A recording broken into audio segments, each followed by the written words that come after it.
Yeah, why the hell not?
Hello? Hello? Oh my gosh. Can you all hear me loud and clear? How are you doing? How are we doing? When are we doing? What are we doing, everybody? Hello. Welcome. Oh my gosh. It's been a sweet gosh darn minute, hasn't it? Here, I gotta set up the connection here. Hello to the people on YouTube. Hello. Hello to the people on Twitch. That's right, we're dual streaming today. Of course, that is how we do things around here. I'm just trying to set up the chat so I can see you guys. So that way,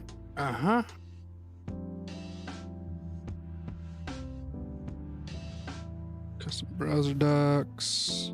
Nope. Where the hell did that chat go? I don't want to like see it on my profile just because that's just weird.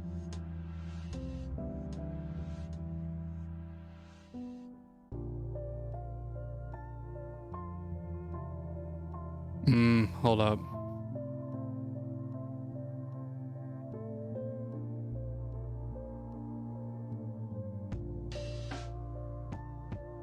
Yeah, so how do I it's weird because like I have like the reset scene stats Chrome browser.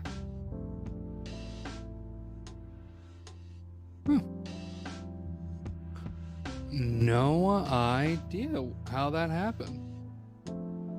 Okay, but that's okay. Because now I can see you all, so that's good.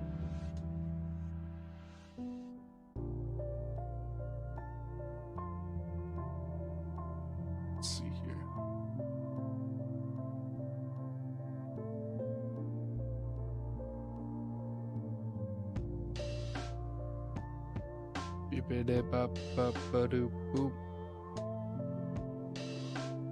All right.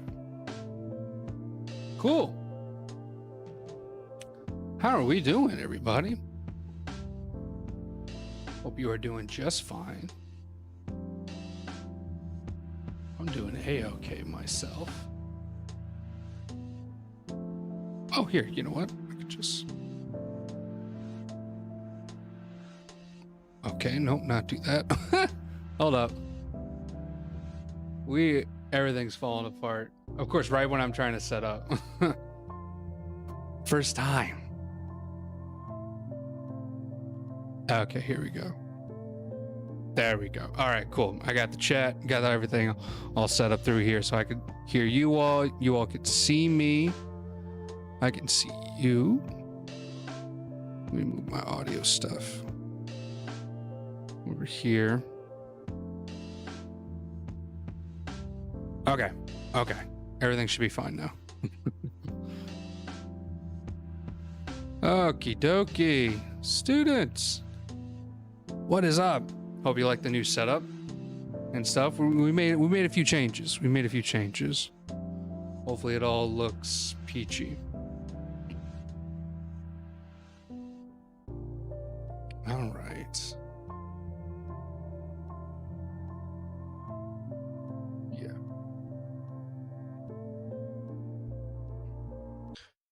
All right. Let's get right into it, okay? Let me go ahead and just get everything started for you guys on just like the personal stuff that's been going on. Of course, as you can see, made some changes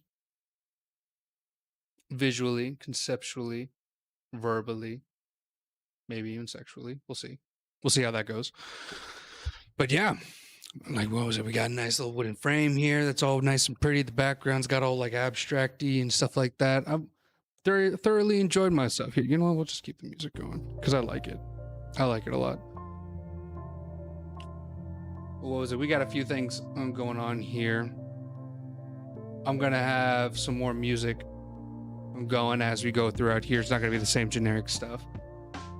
Hope you guys like that. As like we go along and like learn about today's subject. Hopefully, you know, you get a nice you learn something on just like on the cusp of just like us going through this. All right.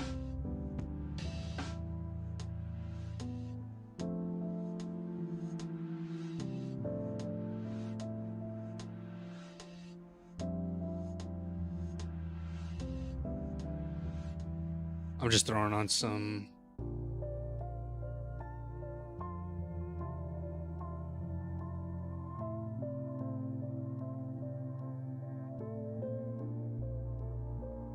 ooh, I like that sci-fi vibes. Oh, no, don't want that. All right, cool. Yeah, we'll see how this sounds. Get the music going. You guys picking anything up? Anything? Okay, yeah, you are. You're hearing it. All right.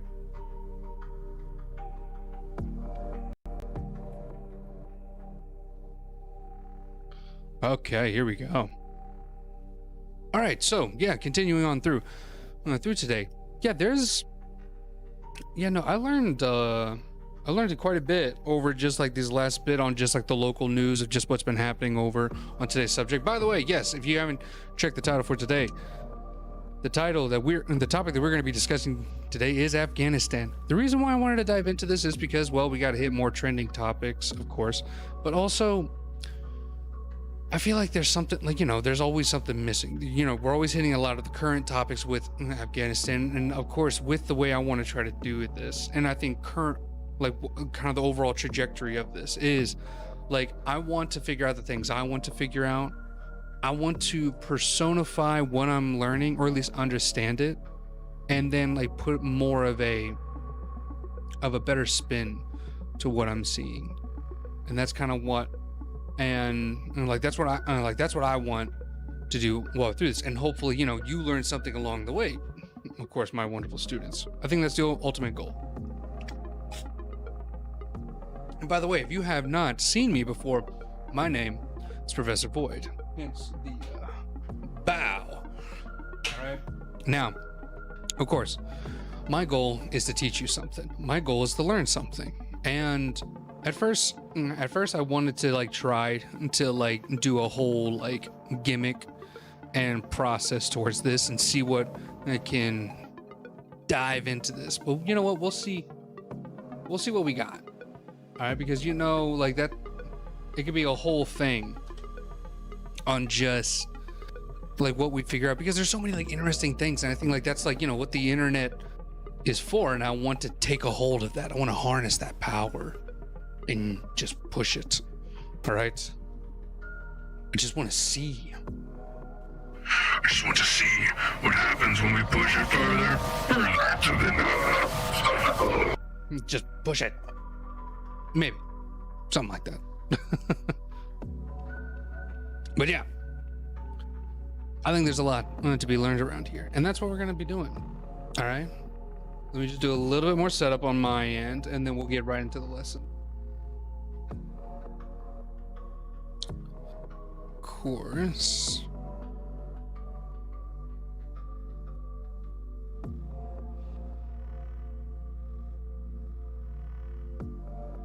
Oh shit, I almost forgot the timer. Boop. Because, you know, like, we're trying to save time here. All right, and I'm thinking the content's going to be pushing pretty far, but don't worry. I think try to figure out as much as we can from what we got. And let me tell you, students, we got a lot. I'm already willing to say that we got a lot. I am super excited to show you on just like kind of what this country is, basically.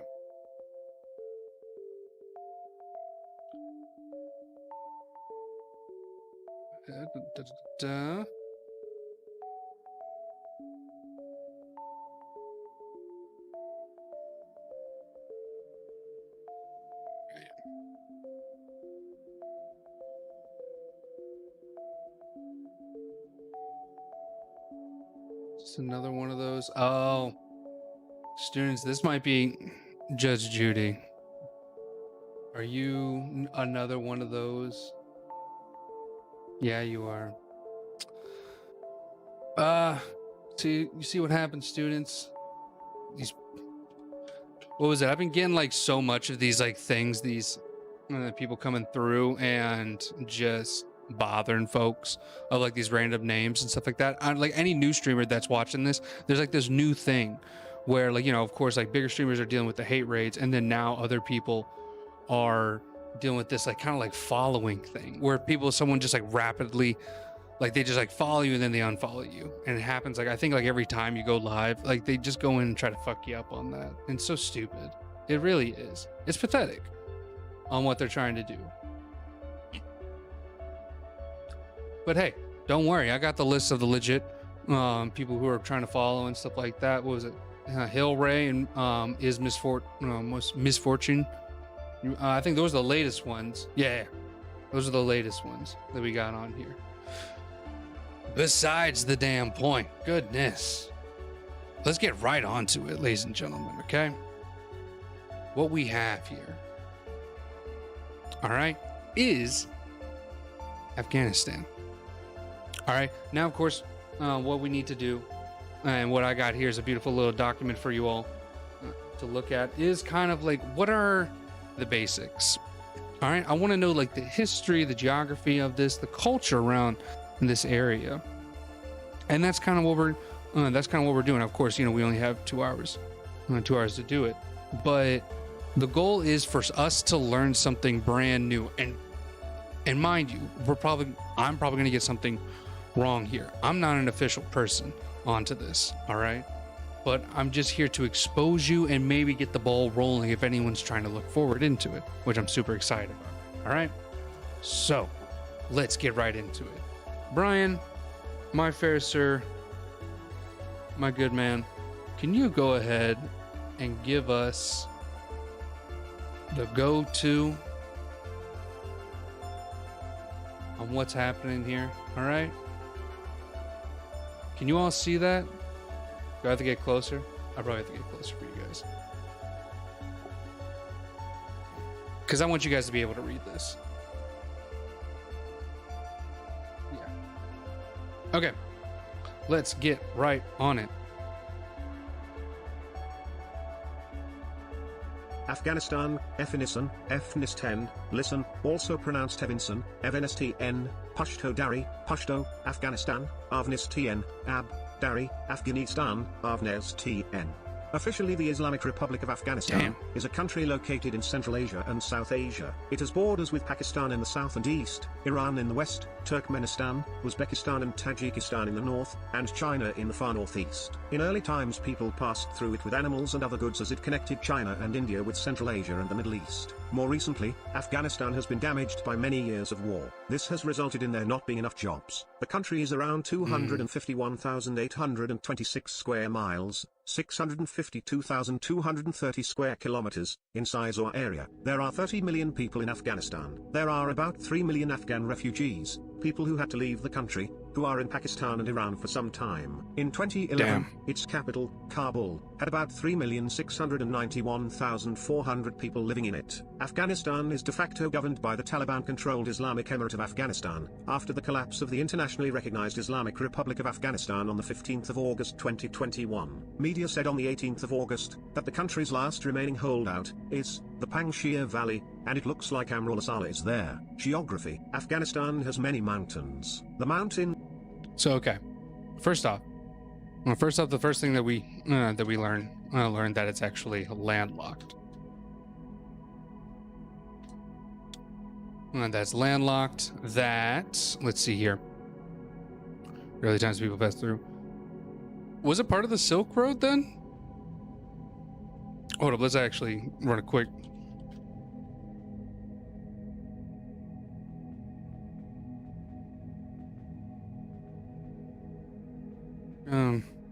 Part of the Silk Road? Cities that were located along the Silk Road. During the height of the Silk Road, Afghanistan. It benefits from desirable geographic location suitable for midpoint of Central Asia as former Chinese Empire. Okay.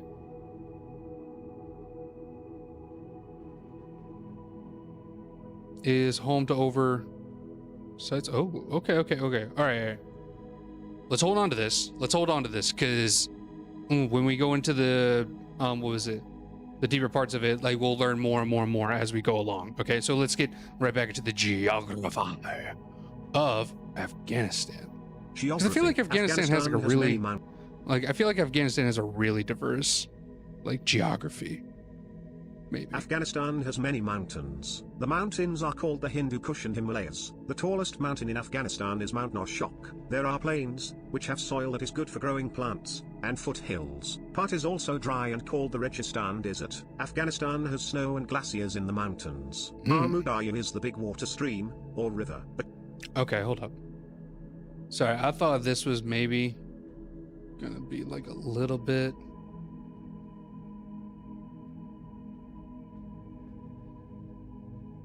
Sorry, I'm getting like a little bit electro beat.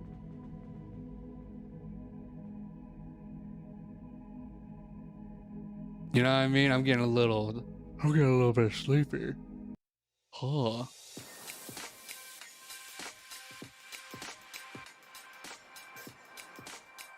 Yeah, okay. Okay, I dig it. Here we go. All right, sorry.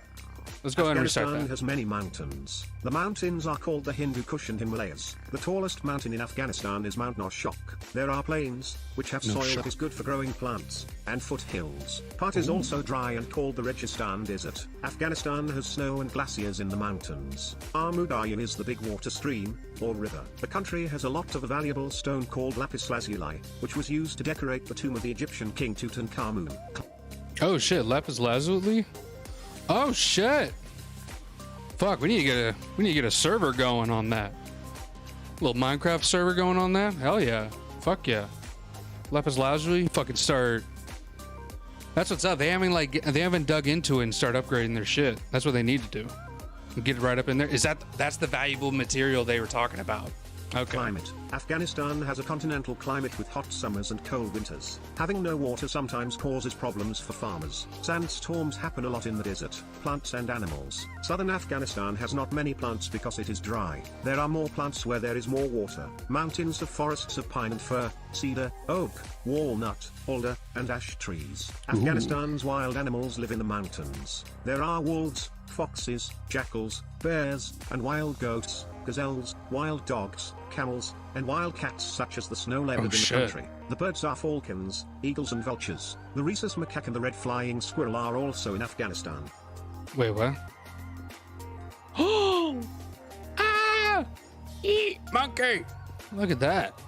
The flying red squirrel? Cool.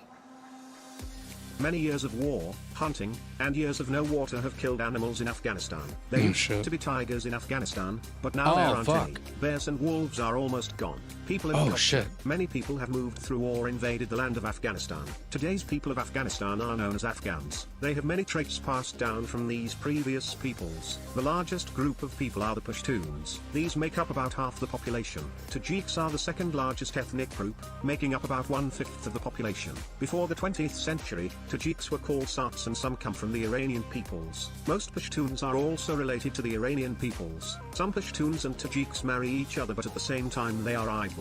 The third largest group are the Hazaras. They are native to the Hazaristan area in central Afghanistan. The country's other groups include the Uzbek, Amak, Turkmen, Nuristani, Baloch, Pashi and a few others. Dari Persian and Pashto are the official languages of Afghanistan. Many people speak both languages. Both are Indo-European languages from the Iranian languages subfamily. They are usually written with the Arabic alphabet. Uzbek and Turkmen are widely spoken in the north and Nuristani and Pashto are spoken in the east. Almost all Afghans follow the religion of Islam. Afghanistan is a largely rural country. This means there are only a few major cities. About 1/5 of the population live in cities. Kabul, the capital, is the largest city. It is south of the Hindu Kush range and alongside the Kabul River. Other cities in Afghanistan include Kandahar, Herat, Mazar-e-Sharif, and Jalalabad. The rural population is made up of farmers and nomads. The farmers live mainly in small villages along the rivers. The nomads live in tents while moving from place to place with their animals and belongings. Some people live in the high central mountains. Some live in the deserts in the south and southwest. Millions of people left Afghanistan to get away from the wars that happened in the late 20th and early 21st centuries. Most of them lived in neighboring Pakistan and Iran.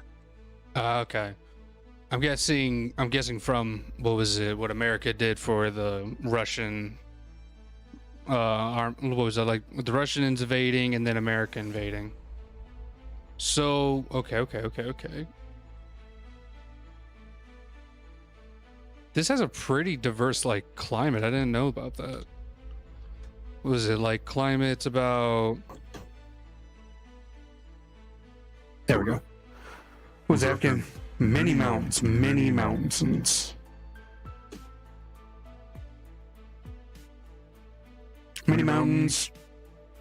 What was it? It looks like it has depth. Of course, it has deserts. What was it? It said something about it having like a very woodsy area, right? Or no, I'm seeing snowy mountains. The climate has continental climate. It's climate which characterized by winter temperatures cold enough to support a fixed period of snow cover each year and is not arid. Summers are hot or warm. Oh, okay. Cool. Oh shit, hold up. I put geography. Like an idiot. Fuck, come on. Shit. There we go. And then climate. Climate is a continental. It's continental. Like a continental breakfast? Is that what we're talking about? Kitty. As in, south. We'll do SA. Very dry.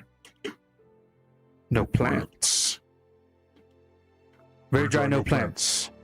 No plants. What is up with this?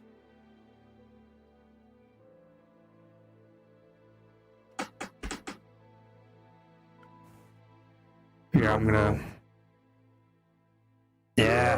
zoom this in so y'all can see what's up. See what's going on here. Yep. Continental, southern Afghanistan. Yeah. It goes dry, no plants. What's it? It has forests, mountains. The mountains have forests.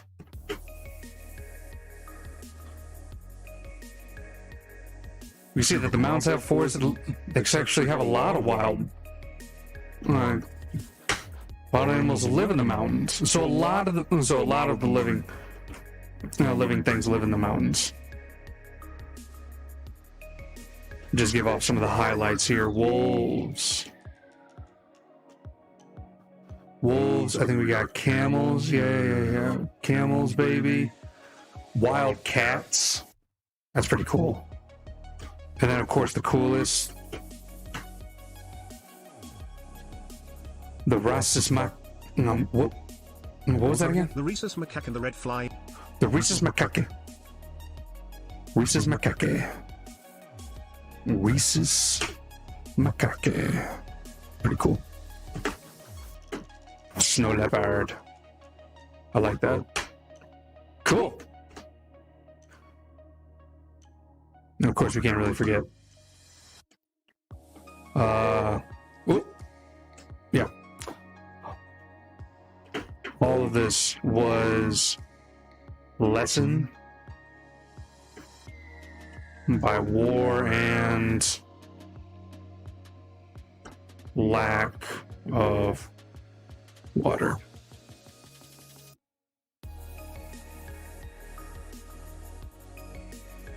Yeah, right, lesson. That's how you spell lesson. Oh, lesson's right there. Dewey.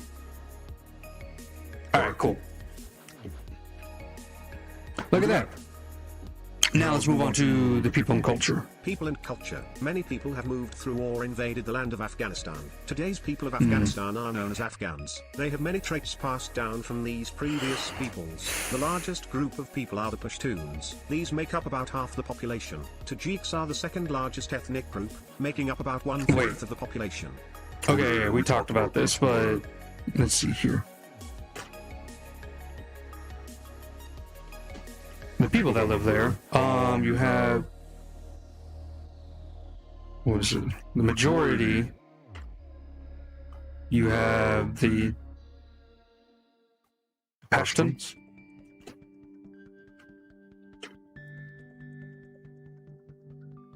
Tajiks, and others. You got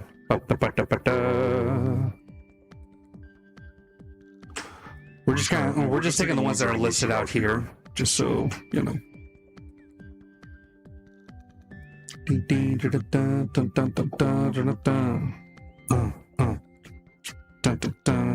I hope you guys hear this music. Otherwise, it would be embarrassing. Styles. Clear format.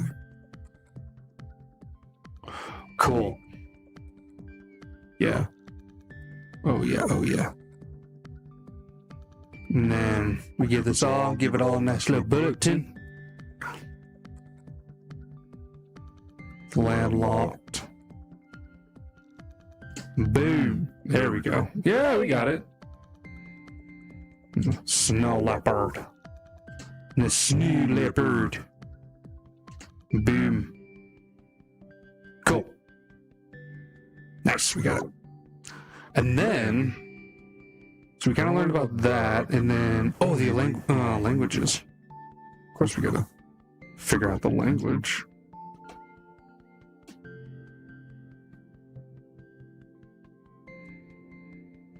We got the language. Language. There we go. Language. We're gonna have to extend our little word text here. A bit faja. Dari, Persian and Pashto are the official languages of Afghanistan. Dari, Persian, and Pashto. But the official Dari Persian and Pashto are the official languages of Afghanistan. Many people speak both languages. Both are Indo-European languages from the Iranian languages subfamily. They are usually written with the Arabic alphabet. Uzbek and Turkmen are widely spoken in the north and Nuristani and Pashto are spoken in the east. Almost all Afghans follow the religion of Islam. Afghanistan is a largely rural country. This means there are only a few major cities. About 1/5 of the population live in cities. Kabul, the capital, is the largest city. It is south of the Hindu Kush range and alongside the Kabul River. Other cities in Afghanistan include Kandahar, Herat, Mazar-e-Sharif, and Jalalabad. The rural population is made up of farmers and nomads. The farmers live mainly in small villages along the rivers. The nomads live in tents while moving from place to place with their animals and belongings. Some people live in the high central mountains. Some live in the deserts in the south and southwest. Millions of people left Afghanistan to get away from the wars that happened in the late 20th and early 21st centuries. Most of them lived in neighboring Pakistan and Iran. History. Afghanistan is in the path of important trade routes that connect southern and eastern Asia to Europe and the Middle East. Because of this, many empire builders have decided to rule over the area. Signs that these emperors were near Afghanistan still exist in many parts of the country. Afghanistan is near what used to be the Silk Road, so it has many cultures. From up to 8,000 years ago, the peoples of Afghanistan helped develop, create major world religions, traded and exchanged many products, and sometimes controlled politics and culture in Asia. Oh shit. See, like, so it was like honestly the centerpiece of Asia. A little bit, I guess, like having it be near the Silk Road. So because of any empires. Let's see. It's important trade routes.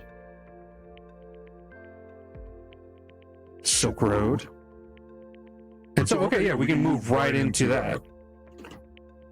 We can see what, like, specifically that article is saying about the Silk Road, because that would be very interesting. I'm just seeing, like, oh, we got like prehistory stuff. Okay. Look at my guy here. Founder of his religion, Zoroaster, who lived in eastern ancient Iran, 1000 BC, created Zoroastrianism. Lived in Bactria, an ancient land in the north of today's. Oh shit! What is this? Ooh, very pretty.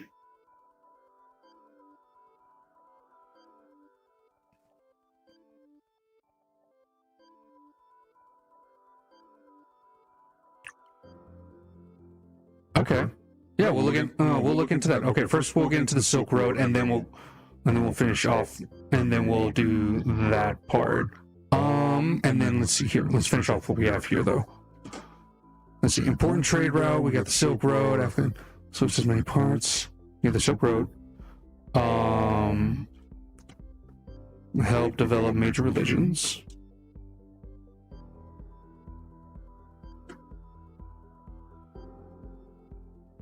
I wonder what was the first one? Like, who was the OG? Who was the OG just rocking? I wonder who might that be. It could be someone. I mean, it could be someone else, like Christianity and stuff. I would say Islam.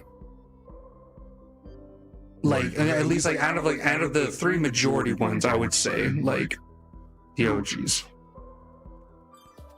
Yeah, maybe so. All right, let's continue on here. Okay, let's go check out that Silk Road.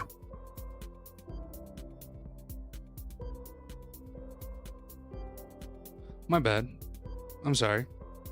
I think it was on. I think it was on some crazy shit here. My bad. Let's go ahead and continue on here with an article from UNESCO. Afghanistan, I think countries alongside the Silk Road route, and then Afghanistan being the benefit of it. So let us see. All right, I want to make sure that you all can see it. Hopefully you guys are able to see what's going on. Yeah, I think you're able to see what's up. Sweet. Let's just do one more.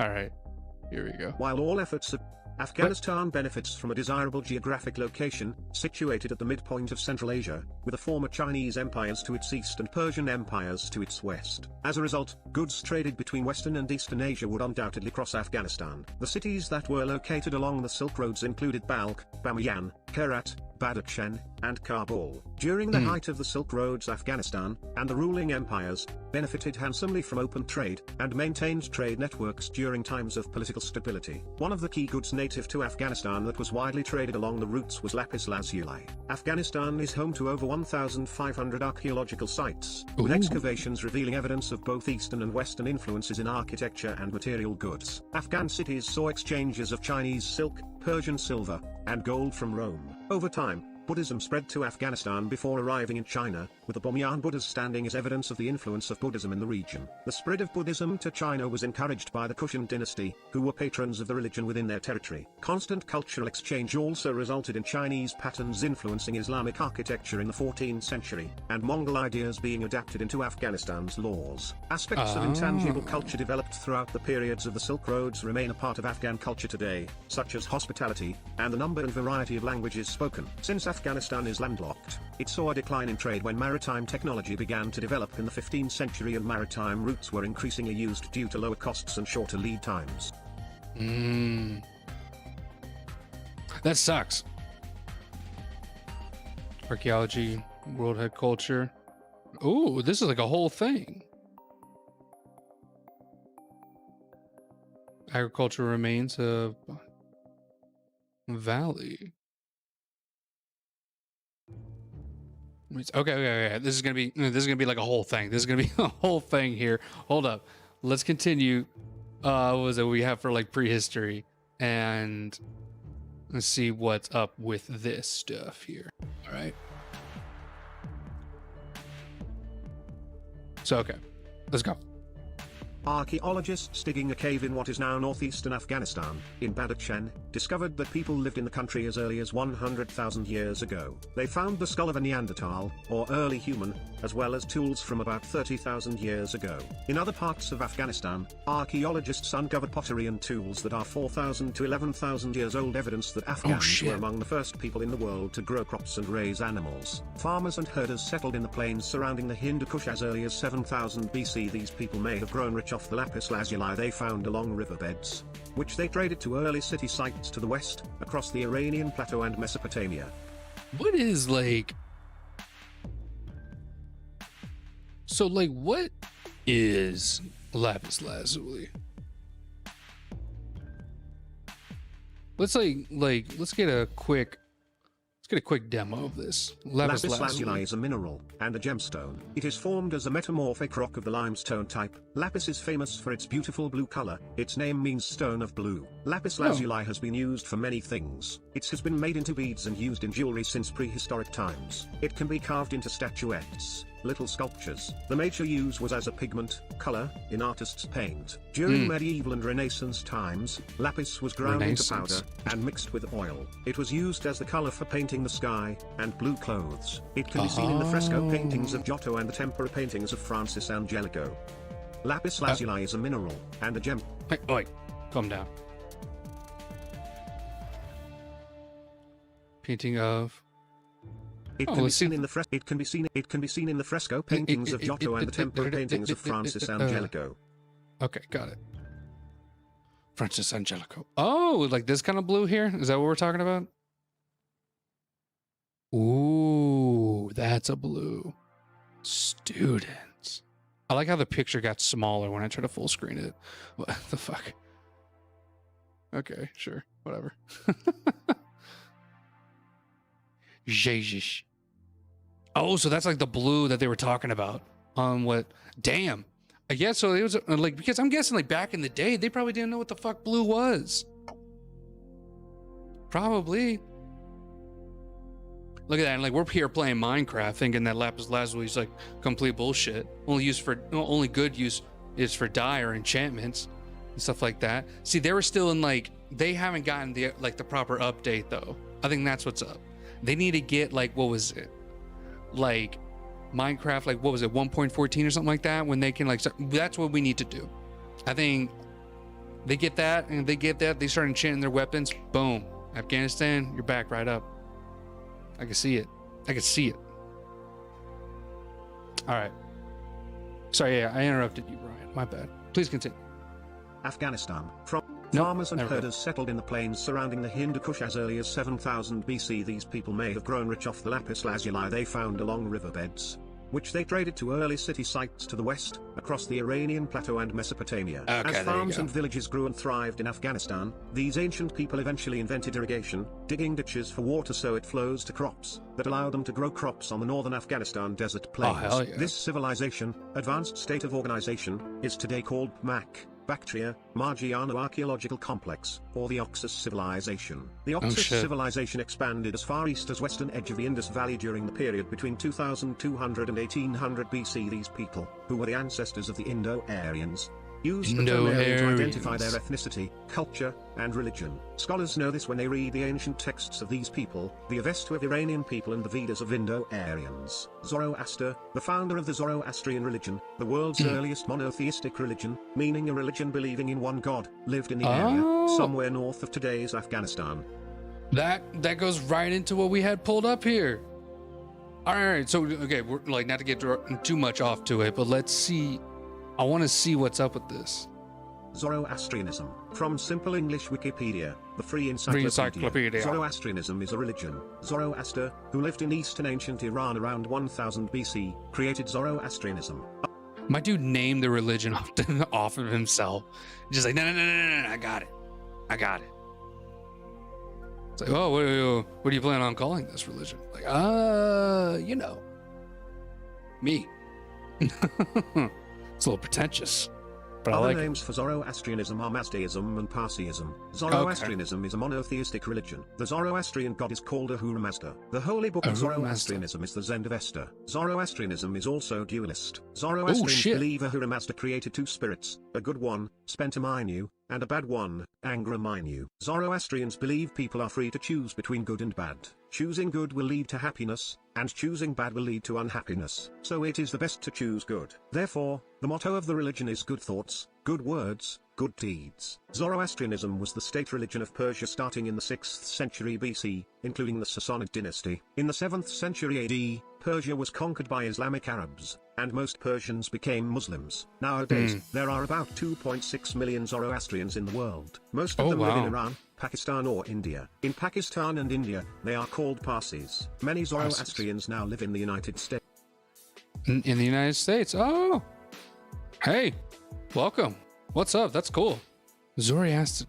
Yeah. So like, what's the basic premise here? These are the basic beliefs of Zoroastrianism. There is one God, called Ahura Mazda. He is the one uncreated creator. Zoroastrians worship only him. That's a badass title. That is a badass title. You see a guy just come into the room just like, I am the uncreated creator. That's pretty fucking cool. Oh shit. All right, fam. That's cool. I see you. I'm just like, what? Yeah. That is pretty wild though. On just like, and I was just talking about that. I'm just like, oh, I wonder like, what's the original, like, what's the OG of this? And then come to find out, bam, there you go. Zoroastrians. Cool. All right. Ahura Mazda created everything. There is a conflict between order, which he created, and chaos, or disorder. Everything in the universe is part of this conflict, including humans. To help fight the chaos, people need to lead an active life, do good deeds, and have good words and good thoughts for others. People also need to do these things in order to be happy. This active life is the basis of what Zoroastrians call free will. They do not believe people should live on their own to find God.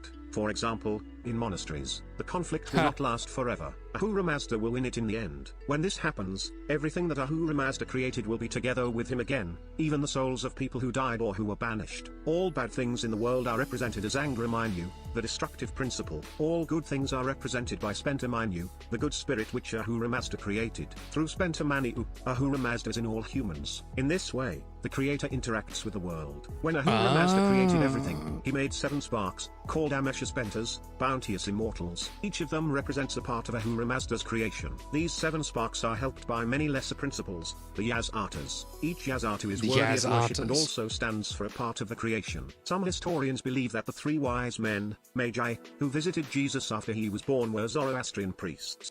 Oh shit! What's up? Man, they came in just like, hey, Joe, what's up, Mary? I see you with that. Huh? What is this it? Huh? Oh, cool. Hey, don't want to say that I'm a trendsetter, but I see what you're doing there, and I'm digging it. Damn, they were just like, yeah, sure. Here you go, baby Jesus. Here's some Franken myrrh. What was it? It was like Franken myrrh, spices, and like a toaster, right? Something that was like the 3 things they brought along with them. We may have to do a little bit of, we may have to do a lesson on Christianity, or at least on just like that whole moment. Yikes. Well, no, that's fucking cool. That's really cool. On just like Zoroaster, like, because of what was it? I've always like had like a theory. I've always had like a theory on just like all these like the monotheistic, the more popular religions. Like they always had like something familiar with it. And I think like, you know, like the the Zoroaster or the Zoroastrian, I think they kind of hit it more on the head. Was just like just be a good person. Just be a good person. Just do good things. And guess what? Don't worry. All in the end, it'll be good. I'm down with that. Shit, I might convert. Shit. At least they don't have the whole drama history of burning people to death. You know what? We didn't really do a deep dive. I'm just... Okay. Okay, now. All right. But now let's see here. Let's continue on here with the ancient history. Before the middle of the 6th century BCE, the land was held by the Medes. Then the Achaemenids took over control of the land and made it part of the Persian Empire. Alexander the Great defeated and conquered the Persian Empire in 330 BCE. He founded some cities in the area. The people used Greek culture and language. After Alexander, Greco-Bactrians, Scythians, Kushans, Parthians and Sasanians ruled the area. Kushans spread Buddhism from India in the 1st century BCE, and Buddhism remained an important religion in the area until the Islamic conquest in the 7th century CE. Oh, wow. The halls of Bamiyan were giant statues, a reminder of Buddhism in Afghanistan. They were destroyed by the Taliban in 2001. There were international protests. The Taliban believed that the ancient statues were un-Islamic and that they had a right to destroy them. Wow. That's crazy. I didn't know that they were like destroying, like they were already destroying stuff in 2001. That's wild. Medieval history. Arabs introduced Islam in the 7th century and slowly began spreading the new religion. In the 9th and 10th centuries, many local Islamic dynasties rose to power inside Afghanistan. One of the earliest was the Tahirids, whose kingdom included Balkh and Herat. They established independence from the Abbasids in 820. The Tahirids were succeeded in about 867 by the Saffarids of Zaraj in western Afghanistan. Local princes in the north soon became feudatories of the powerful Samanids, who ruled from Bukhara. From 872 to 999, north of the Hindu Kush in Afghanistan enjoyed a golden age under Samanid rule. In the 10th century, the local Ghaznavids turned Ghazni into their capital and the Tahirids were succeeded. Sorry. I'm like writing notes and I'm barely listening and I want to learn this too.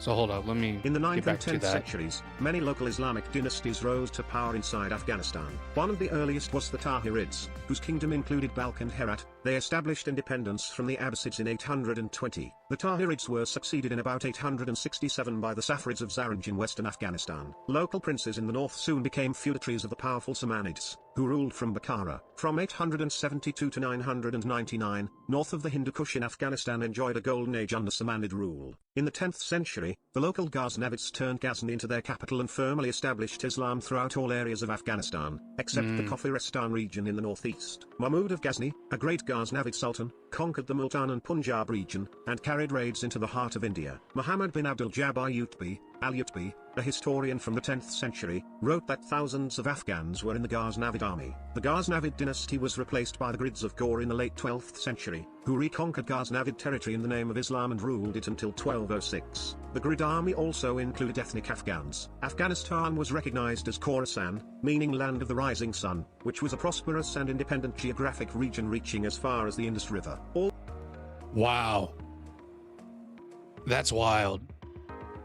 Because that makes like House of the Rising Sun, like, which was made like, okay, weird connection. Okay, weird connection time. This is how like the universe kind of like, you had, so Vietnam was a fuck up, right? And just like the relation of like House of the Rising Sun and then Land of the Rising Sun is Afghanistan, which was going to be the next country we ended up fucking up. That's interesting.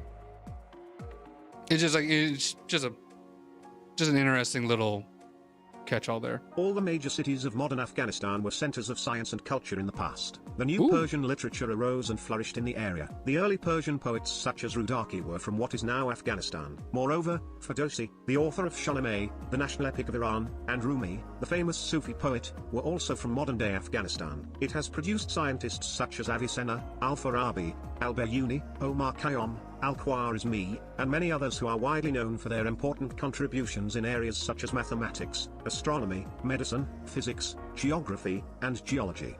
Well, hold up. I mean, if you're going to give me the highlights, I want to see this. Most important doctor and Islamic and philosopher of all time. Where did I pull him up? Here, let's exit out a couple of these.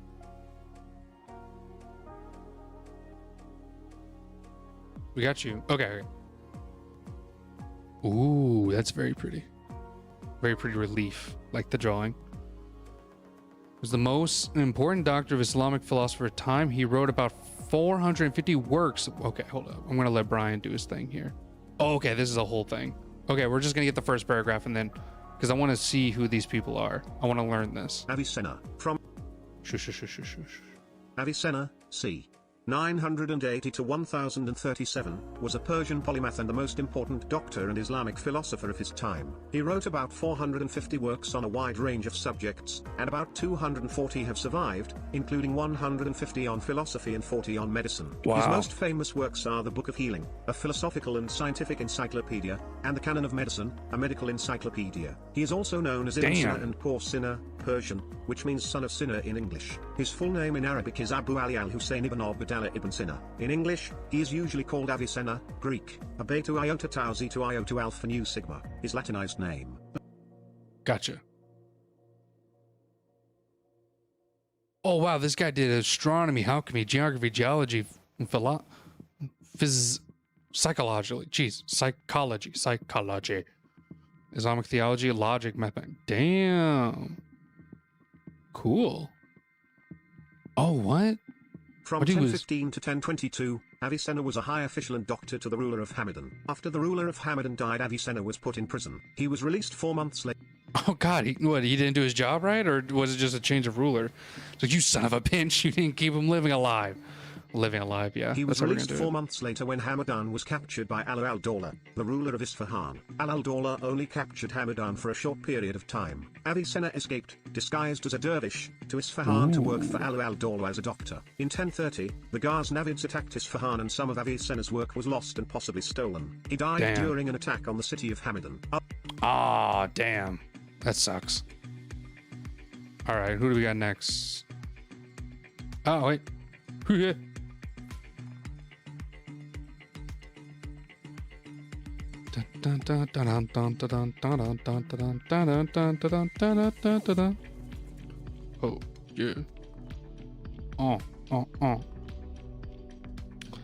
Who's this?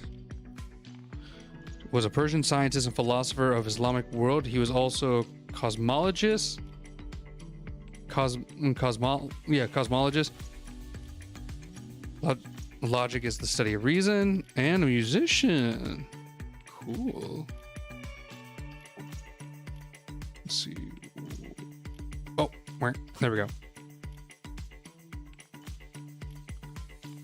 And who are you? Ooh, I love art like this. I love art like this. It's so pretty.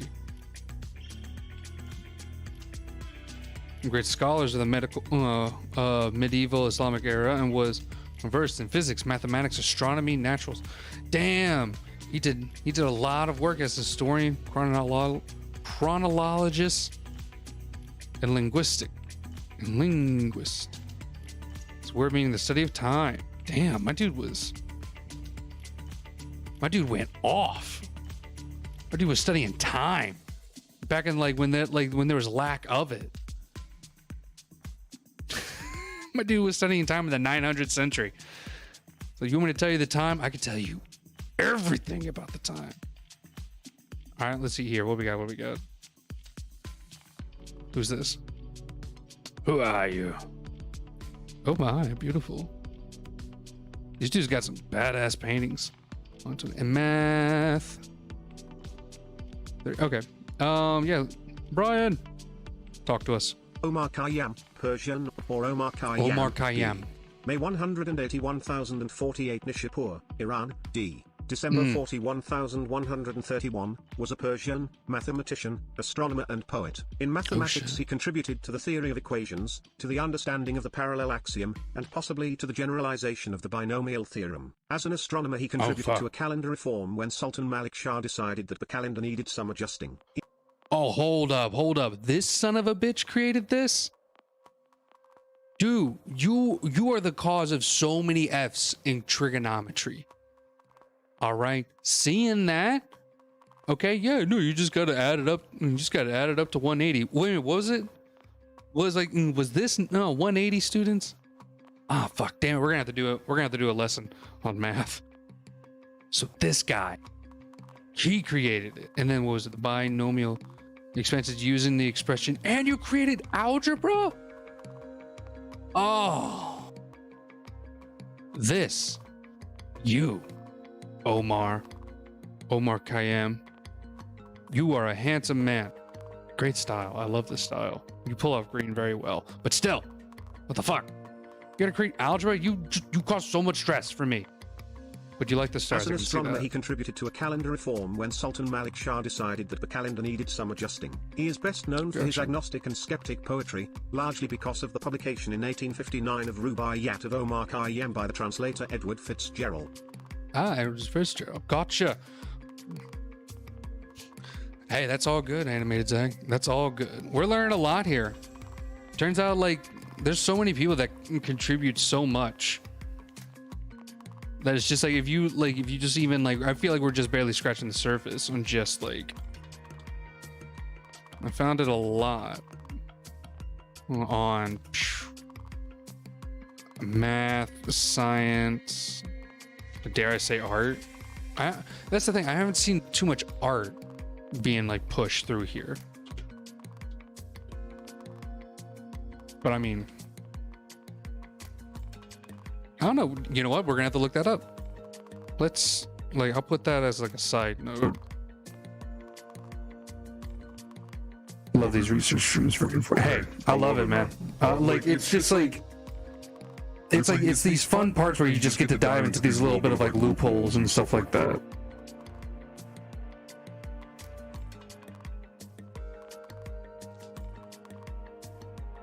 All right, reminder to the self, can't use the 9 on the keyboard because they'll start changing shit.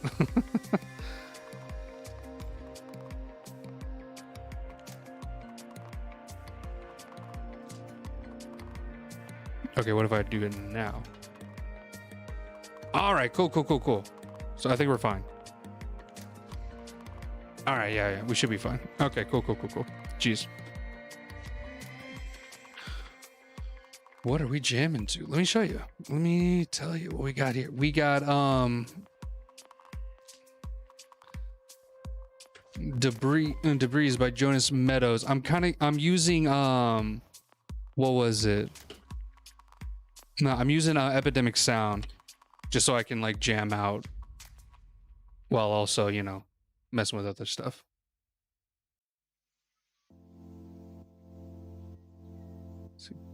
Hopefully the people on YouTube, you guys are listening and jamming out. We're having a good time here. Let's go ahead and continue.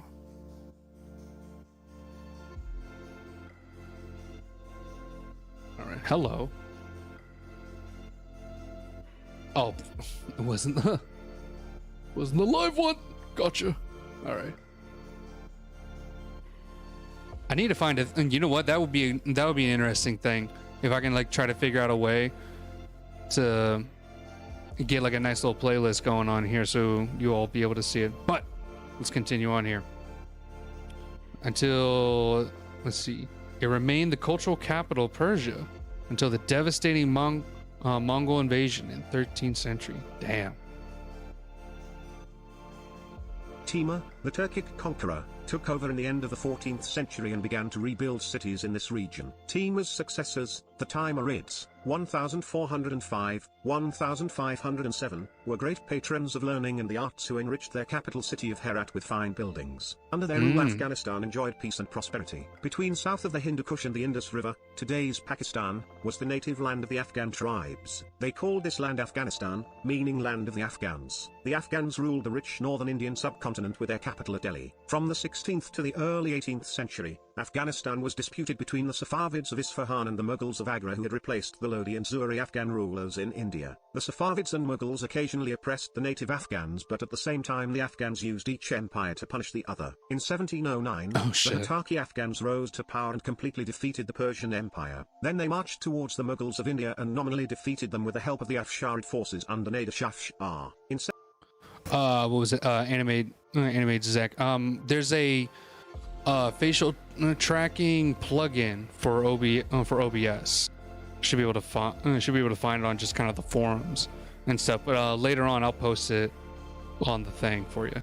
In 1747, after Nader Shah of Persia was killed, a great leader named Ahmad Shah Durrani united all the different Muslim tribes and established the Afghan Empire, Durrani Empire. He is considered the founding father of the modern state of Afghanistan, while Mir Weiss Hotak is the grandfather of the nation. Since the 1800s, during the 1800s, Afghanistan became a buffer zone between two powerful empires, British India and Russia. As British India advanced into Afghanistan, Russia felt threatened and expanded southward across Central Asia. Oh my God, you're telling me that Afghanistan was like, it was just like in between state, like since the 1800s? Holy shit, they didn't catch a break. Because let's see, let's continue. As British India advanced into Afghanistan, Russia felt threatened and expanded southward across Central Asia. To stop the Russian advance, Britain tried to make Afghanistan part of its empire, but the Afghans fought wars with British-led Indians from 1839 to 1842 and from 1878 to 1880. After the Third War in 1919, Afghanistan under King Amanullah gained respect and recognition as a completely independent state. The Kingdom of Afghanistan was a constitutional monarchy established in 1926. It was the successor state to the Emirate of Afghanistan. On the 27th of September 1934, during the reign of Zahir Shah, the Kingdom of Afghanistan joined the League of Nations. During World War II, Afghanistan remained neutral. It pursued a diplomatic policy of non-alignment. The creation of Pakistan in 1947 as its eastern neighbor created problems. In 1973, political crises led to the overthrow of the king. The country's new leader ended the monarchy and made Afghanistan a republic. In 1978, a communist political party supported by the Soviet Union seized control of Afghanistan's government. This move sparked rebellions throughout the country. The government asked the Soviet Union for military assistance. The Soviets took advantage of the situation and invaded Afghanistan in December 1979. Most people in Afghanistan opposed the sudden Soviet presence in their country. For nearly a decade, anti-communist Islamic forces known as Mujahideen were trained inside neighboring Pakistan to fight the Soviets and the Afghan government. The United States and other anti-Soviet countries supported the Mujahideen. In the Long War, over 1 million Afghan civilians were killed. The Soviet army also lost more than 15,000 soldiers in that war. Millions of Afghans left their country to stay safe in neighboring Pakistan and Iran. In 1989, the Soviet army withdrew the last of its troops. After the Soviet... Well, there you go. Wonderful U.S. involvement pushed for further peace. Yay, right? Is that how it went? No.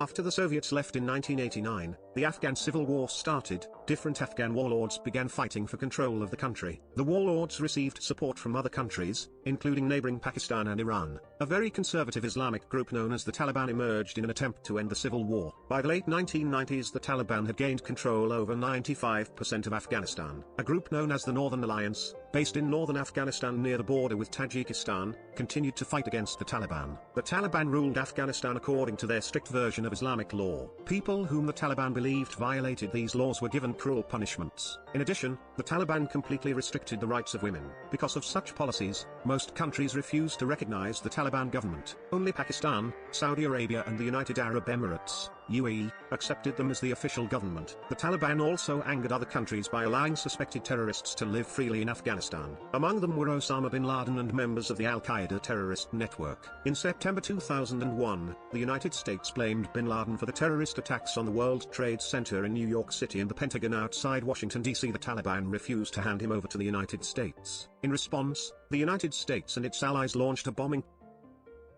I don't believe that's true. In September 2001, the United States blamed bin Laden for the terror. But no, I don't believe that's true. I believe the Taliban did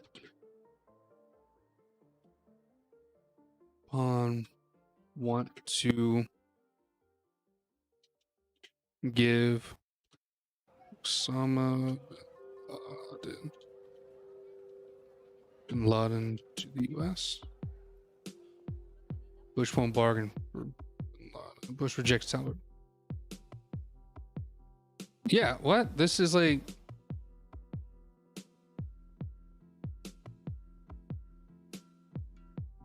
Oh, is this the famous one? Like the famous thing that like President Bush rejected, right? Hold on. Before we go into this, because I want to be, because I heard conflicting like reports just like from other, to be honest, Hassan, and like other maintains refusal to turn over. So it says no proof bin Laden was responsible. Who are the Taliban? The war have to happen. I think they changed history.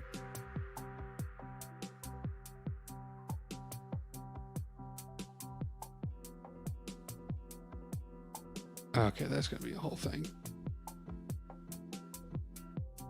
For support Osama bin Laden. Did Osama bin Laden turn against the United States? Did the Taliban want to give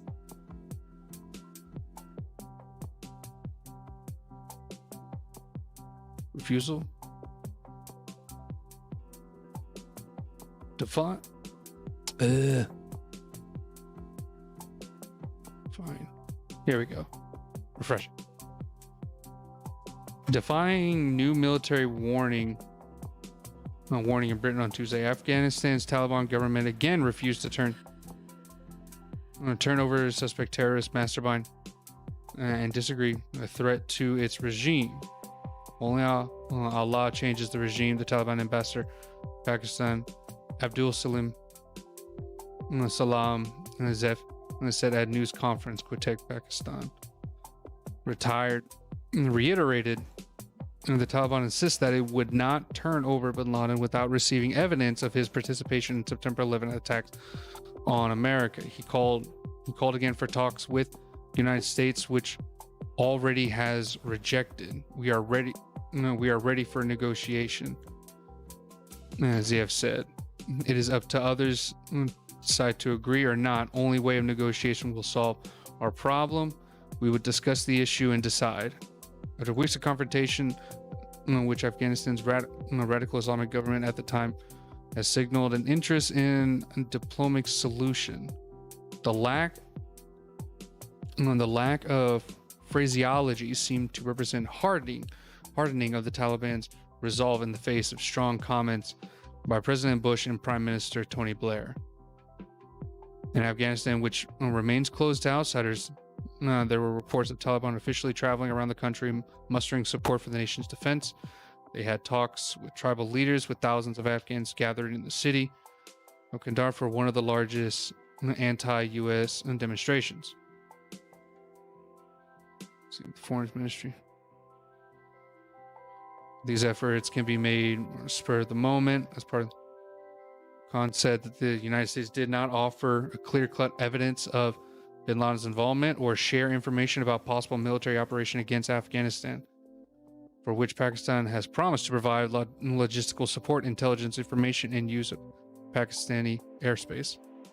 We have yet to receive any detailed evidence about the person responsible for horrendous act of terrorism or link with bin Laden or Al-Qaeda, he said, while also repeating Pakistan's call of Afghanistan.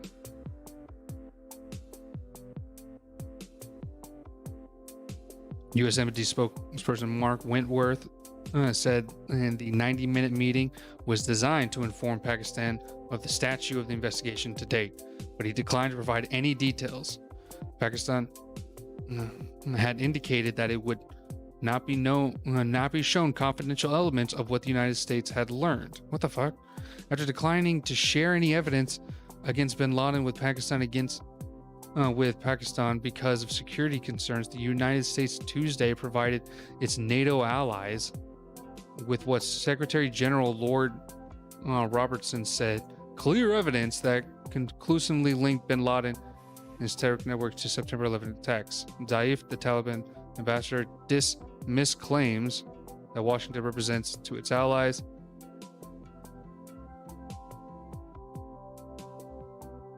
If they are given... What the fuck? Hi, hello? If they are given evidence to the other countries, it belongs to them, not us, he replied. They haven't given it to us. What the fuck?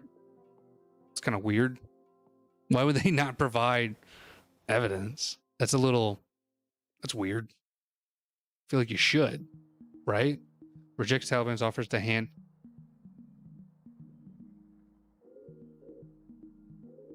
All right, now let's see what let's see what the Guardian has to say about it. Bush rejects Taliban offer to hand bin Laden over. 9:30 p.m. update. Taliban demand evidence of bin Laden's guilt. Second week of airstrikes starts. Taliban urges U.S. to halt bombing. President George Bush rejected as non-negotiable an offer by the Taliban to discuss turning over Osama bin Laden if the United States ended the bombing in Afghanistan. Returning to the White House after a weekend at Camp David, the president said the bombing would not stop unless the ruling Taliban turn bin Laden over, turn his cohorts over, turn any hostages they hold over. He added, "There's no need to discuss innocence or guilt. We know he's guilty." In Jalalabad, Deputy Prime Minister Haji Abdul Kabir, the third most powerful figure in the ruling Taliban regime, told reporters that the Taliban would require evidence that bin Laden was behind the September 11 terrorist attacks in the US, but added, "We would be ready to hand him over to a third country." The offer came a day after the Taliban's supreme leader rebuffed Bush's second chance for the Islamic militia to surrender bin Laden to the US. Mullah Muhammad Omar said there was no move to hand anyone over. Taliban ready to discuss bin Laden handover if bombing halts. The Taliban would be ready to discuss handing over Osama bin Laden to a neutral country if the US halted the bombing of Afghanistan, a senior Taliban official said today. Afghanistan's Deputy Prime Minister, Haji Abdul Kabir, told reporters that the Taliban would require evidence that bin Laden was behind the September 11 terrorist attacks in the US. If the Taliban is given evidence that Osama bin Laden is involved in the bombing campaign stopped, we would be ready to hand him over to a third country, Mr. Kabir added. But it would have to be a state that would never come under pressure from the United States, he said. Mr. Kabir urged America to halt its air campaign, now in its 8th day, and open negotiations. If America were to step back from the current policy, then we could negotiate, he said. Then we could discuss which third country. Large explosions caused by American bombs and missiles have been reported to the south and east of the Afghan capital, Kabul, this evening. The sky above the city has been filled with tracer fire from Taliban anti-aircraft guns once again. Before the start of the air campaign, the Taliban had demanded evidence of bin Laden's involvement in the attack and had offered to try him before an Islamic court inside Afghanistan, proposals that the US promptly rejected. Al-Qaeda warning and admission of guilt. Threats of new terrorist strikes against Britain and the US from Osama bin Laden's Al-Qaeda group amount to an admission of guilt for the September 11th attacks. The Deputy Prime Minister, John Prescott, said today. Mr. Prescott, speaking while on a diplomatic mission in Moscow, argued that the latest statement from Al-Qaeda strongly suggested bin Laden's culpability for last month's attacks on New York and Washington. What I have heard about the message given is basically confirming, I think, the guilt of bin Laden, who has made it clear that he wants to continue these actions, he told BBC One's Breakfast with Frost program this morning. The new threats from Al-Qaeda came from spokesman Sulaiman Abu Ghaith, in a videotaped statement broadcast on Qatar's Al Jazeera Arabic TV news network. He said Muslims in the US and Britain should avoid traveling by air or living in high buildings or towers. Americans and Britons were also warned to leave the Arabian Peninsula because the land will burn with fire under their feet. Washington dismissed the comments as propaganda, while a Downing Street spokeswoman echoed Mr. Prescott's comment that the threats amounted to an admission of guilt. Full story. Anti-US protests engulf Pakistani town. Thousands of anti-US protesters today converged on a southern Pakistani town, fighting pitched battles with police and paramilitary troops. One person was killed and 24 were injured in the battles around Jacobabad, police said. The desert city is the home of one of two air bases made available to US forces to support the air campaign against Osama bin Laden and his Al-Qaeda network. As rage grew over US-led airstrikes on Afghanistan, one militant leader exhorted followers to set Shahbaz Air Base in Jacobabad on fire at any cost. And another called on Pakistan's generals to overthrow the country's military ruler, General Pervez Musharraf. Full story. Cathedral cleared in powder scare. Firefighters wearing protective suits were this afternoon attempting to clear up white powder dropped in Canterbury Cathedral by... Damn.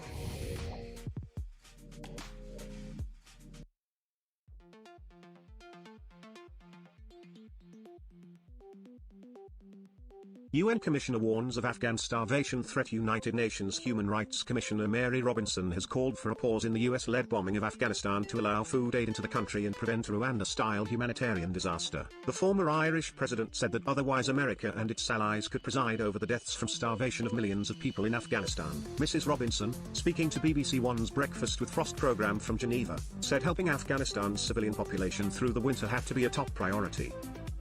It's fucking wild. Like, I can't believe that. It's like,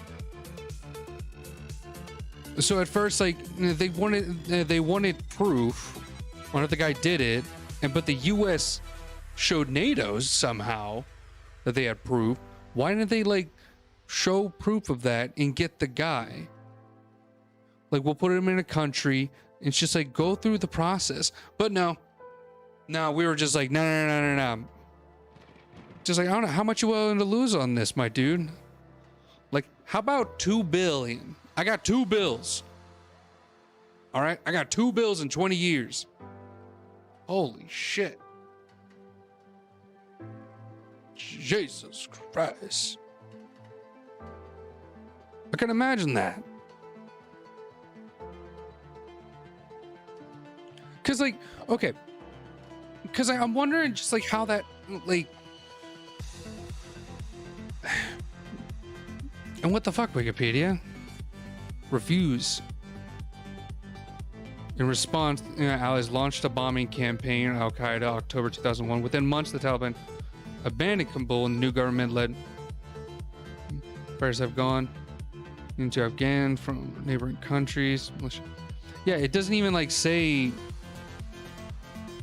It doesn't even say anything on like how. On how like Afghanistan, like the Taliban actually talked to people like, yeah, no, like we're ready to get rid of them. We're ready to get rid of them. But Wikipedia doesn't show that, and like that's something that needs to be added. Like maybe I guess like what is it in? It's probably in the more complicated part of it, and the more complicated part in Wikipedia, which is understandable. But they said, hey, stop the bombings. There's innocent people over here. All right, it's fucked up. It's the same thing that's happening over in what was it? What was it? Palestine, with Israel just sending out bombs, just killing off innocent people. It's the U.S. Doing that for Afghanistan just to get just so they can get a small group. Like that's like it's awful. That's awful shit. All right, let's. We still got plenty. We still got plenty more to go, and I got some videos that I want to show you guys too. In response, the United States and its allies launched a bombing campaign against Al-Qaeda in October 2001. Within months the Taliban abandoned Kabul, and a new government led by Hamid Karzai came to power, but fighting between the Taliban and US-led armies continued. Taliban fighters have gone into Afghanistan from neighboring Pakistan. Afghans accuse Pakistan's military of being behind the Taliban militants, but Pakistan has rejected this and stated that a stable Afghanistan is in Pakistan's own interest. In December 2004, Hamid Karzai became the first democratically elected president of Afghanistan. NATO began rebuilding Afghanistan, including its military and government institutions. Many schools and colleges were built. Freedom for women has improved. Women can study, work, drive, and run for office. Many Afghan women work as politicians, some are ministers while at least one is a mayor. Others have opened businesses, or joined the military or police. Afghanistan's economy has also improved dramatically, and NATO agreed in 2012 to help the country for at least another 10 years after 2014. In the meantime, Afghanistan improved diplomatic ties with many countries in the world and continues. In August 2021, the cabinet of Afghanistan lost its power. The country fell to the Taliban on the 15th of August 2021 with President Ashraf Ghani leaving the country.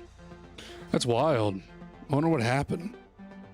I like how there was just like a little bit of like a gap. Like there's no talk about the US involvement in here of talking about like, oh, which granted, I bet there's a different article for that. But right now, I guess, yeah, let's just stick with Afghanistan. Government. Since the Taliban captured Kabul on the 15th of August 2021, the governance of Afghanistan is disputed between the Islamic Emirate of Afghanistan and the Islamic Republic of Afghanistan. According to Transparency International, Afghanistan remains in the top most corrupt countries list. Provinces. As of 2004, there are 34 provinces. Each province is divided into districts. For cities, see list of cities in Afghanistan. Province map of Afghanistan. Provinces of Afghanistan. Province. Okay. So, all right, there's a. Oh, fuck. Here, let's see what we have here. Map of Providence. Yeah. Providences in Afghanistan. Provinces.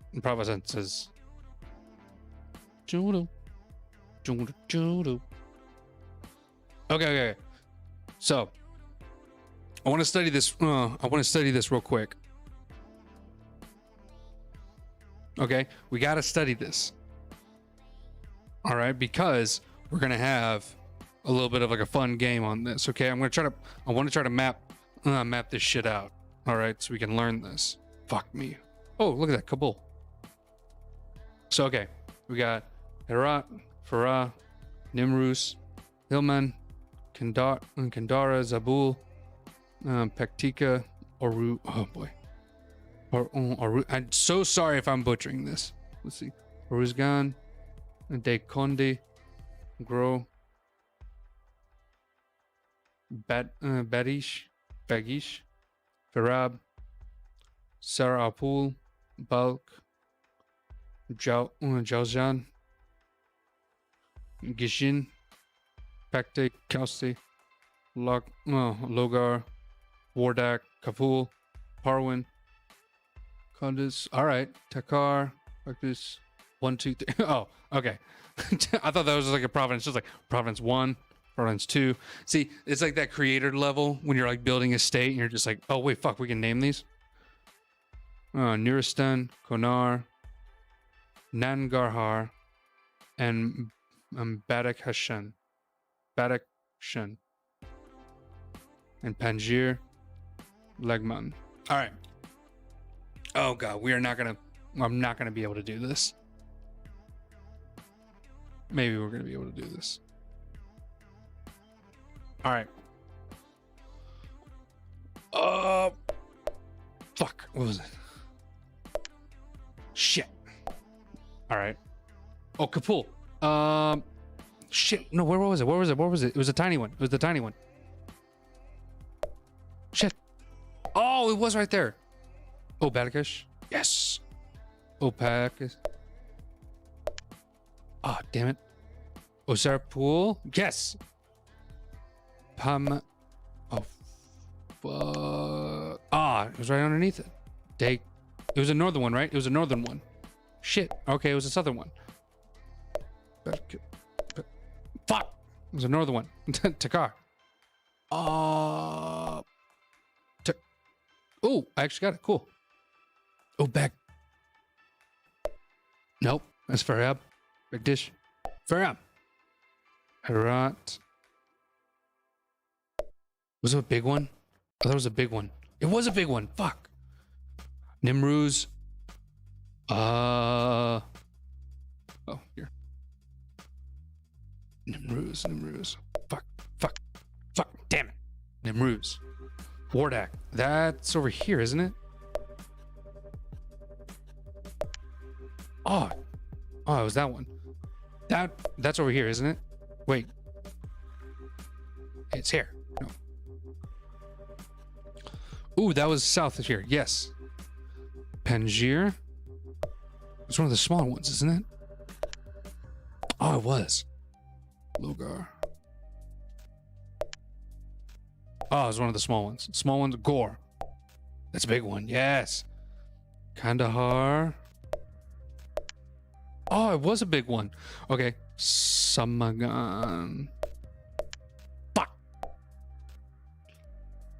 Peck. Nope. Shit. Zabul. Fuck. Oh, damn it. All right. Kunduz. I think that was a big one. That was a big one, right? I thought it was a big one. I need to read these. All right, Ferdan. It was a small one. Lagman. Oh, Kunar. Oh, Kunduz. Okay, this was a smaller one, wasn't it? Oh, it was the northern one? Jeez. Okay. Fahar. Yes. Oh, shit. Oh, let's go. Parwan. That was a smaller one. Shit, what was it? Yes. Hellman. That was... No. Oh, that was the big one? I thought that was a different named one. Okay. Lugman. No. What? Okay. Capiche. Capaci. Let's go. And then... No, wait. Let's go. Okay. Let's see if we can get better. Let's get 3 tries. Let's get 3 tries on this, okay? Let's restart. So I pulled that upper one. Oh, damn it. Okay. Samangan. That's Gore. Oh, God. This is like more complicated. It's right next to it. Oh. Faryab. What is that? Isn't it down here? Logar. Wardak. Shit. Oh, it's up there? Fuck. Oh, wait. This one's up here, isn't it? No, that's just when... Oh, no. Yes. Okay. Kunduz. Isn't it down here? I thought it was down here. Kundas. Oh, it was up there. Kabul. Oh, yes. Logar. Aren't you around here? Yes. Zhaojian. Oh, I don't know. No, that's Nuristan. Panjir. Oh, you're up north? Jeez. Oh, Balk. That's Gore. Again. Gore. That's Gore. Dekundi. That's Gazi. Yorozhgan. Oh, God. I thought it was like one of the smaller ones. No. Nimruz. What is it over here? No, Kunar. Oh, that's a big one? Oh, boy. Okay, these are switching up on me. Oh. Never mind, we got it. Capiche. Lagman. Oh, it was that. Oh, Bamyan. No. Oh, I'm gonna be worse at this. It was that one. Wow, I'm like totally forgot like every bit of those. Zabul. Aren't you one of the bottom ones? Yes. Fuck. Gore. Of course we figured that one out. Because I kept shouting it. Takhar. That's Nangarhar. Takhar's here. Wardak. Isn't it? Fuck. Oh, it was that one? Right. I'm totally gonna be butchering this one. Oh, this one's... Wait. Okay, never mind. Helman? Tiki... Gesni... Fuck!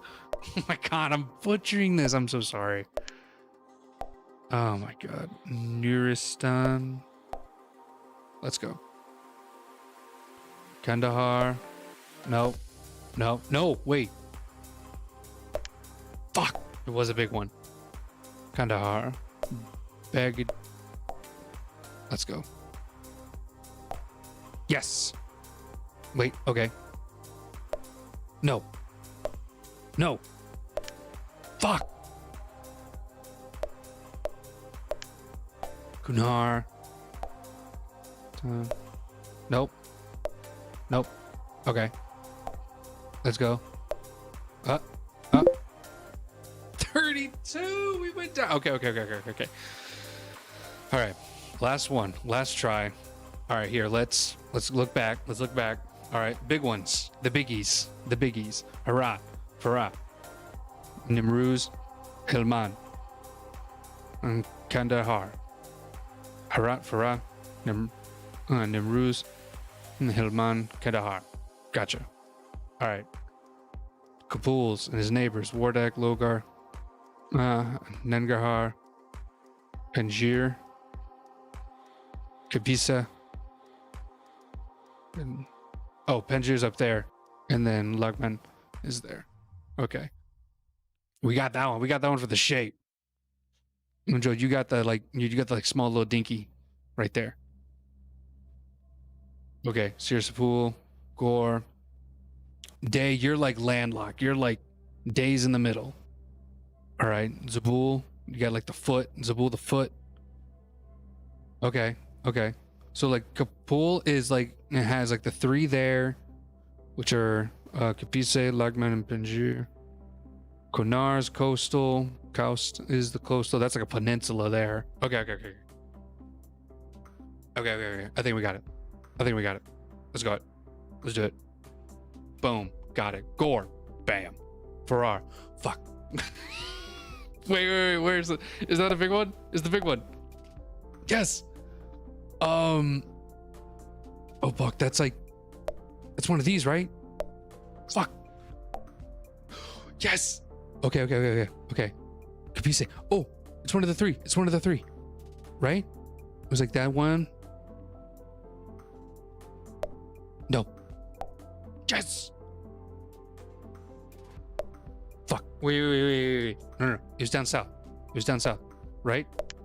Fuck. Okay, we were close. Don't panic. Kandahar. Oh, where's Kandahar? Oh, shit. I don't know where Kandahar is. Fuck, that's Zabul. Yeah, Zabul's like the leg, but it doesn't look like the leg. That doesn't look like a foot. Oh, shit. Oh, it's not one of the big ones. It's not one of the big ones, right? Oh, it was. Shit. Okay, cool. I guess. Wow, that shouldn't have worked. Wait a minute. Nuristan. Gizhny. That's... Fuck, no. No, that's a Costa. That's another K. Are you up here? No. That's Kabul. Shit, you're right there. Oh, yeah, you got the small thing. Okay. Faryab. Fuck. Oh, we didn't even touch any of the north ones. But we got it. Okay, cool. Wait, you're up north, aren't you? Shit. No, wait, we're getting antsy here. Nimruz. Shit. Oh, what? Why did I totally forget the bottom ones? Oh my gosh. We got it. We got to quickly do this. Yoroz again. No. You're this. Yeah. And oh God, you're okay. Kunduz. No, the landlocked one that's like starts with an N. Oh, let's go. Let's fucking go. Kunar. Fuck. Nope. No, because these are the two. Why am I just randomly selecting ones? Because I knew where it was. This is stupid how close I'm getting to these. No. Fuck. Oh, you were right there. Are you up there? No. Yes. Hellman. No. Kunduz. I'm like not remembering them. Hellman. Where's Hellman? Oh, you're down there? What?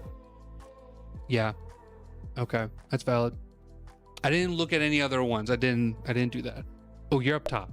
No, wait, what? You're not? Oh God, where are you? Where do you go? Who are you? Who do you work for? You're not down south. Oh no, you're the complicated one. Yeah. Kabul, the capital. Kunduz. Fuck. Oh God. No.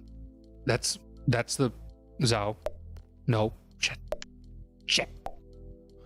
I've been literally saying that one. Why didn't I remember that one? Oh my God. Come on. Herat. No. Shit. Bamyan. And that's the day one. Bamyan. The day. Are you a coastal? No, because the two coastal ones start with a K, right? And you're the big one, of course. I like how I totally studied them. Oh, you're right next to... Yep. Logar. Shit. No, wait. Samangan. Samangan, S and S. Samangan, S and S. Shit. No, the penis one doesn't... That's a P, right? That's the P one. Oh, shit. Boom. Got it. Boom. Got it. Yeah, get out of here, scrub. Oh, okay. Takar. No, Zabul. Takar? Ah, fuck.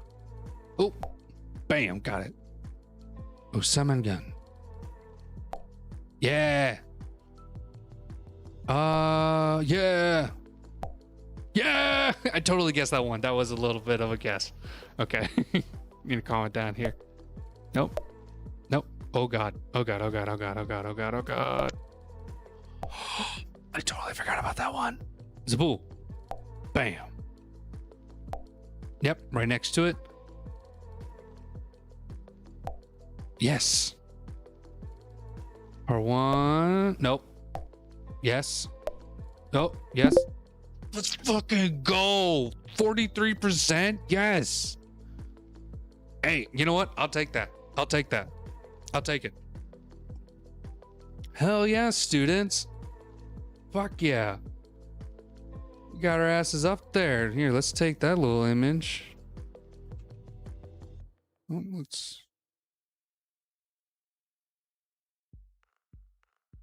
We'll add our little image here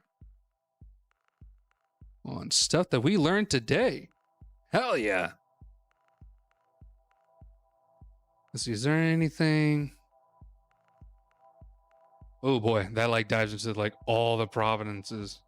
Which, oh no, duh, because we're talking about them here, but let's go ahead. Relations with other countries. Russia's ambassador had a meeting with representatives of Taliban on 18th of August. Russian embassy was still in operation. Okay. Cool. All right, then. We like covered a bunch right there. So let me go ahead and pull up the video here. Okay, this one specifically covers Afghanistan in 1972, students. There's a little bit of like a glimpse into history that I think we should all check it out. All right, let me go ahead and music. Okay. We're gonna do it like how the teachers did it. You like turn off the light, and then we're gonna get into it. All right, let's check it out.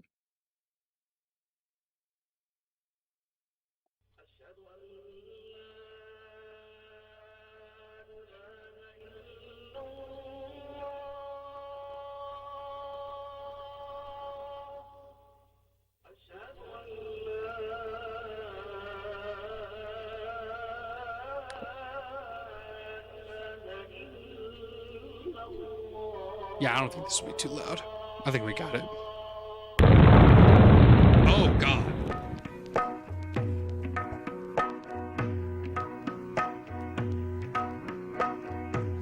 Oh, wow, that's very pretty. Look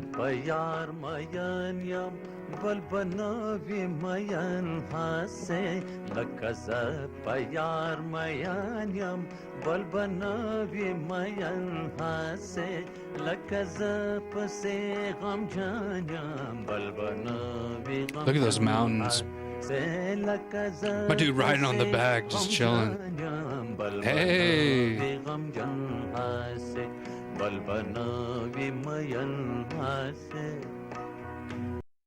Straight up, if you actually were to tell me, like, oh yeah, no, this is West Virginia, I would have totally believe you. Like, oh yeah, no, that's the Alps.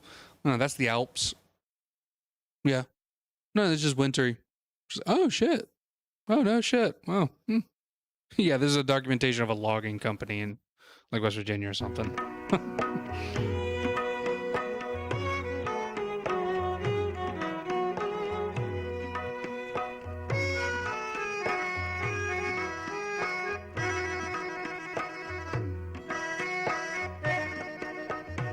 Look at that.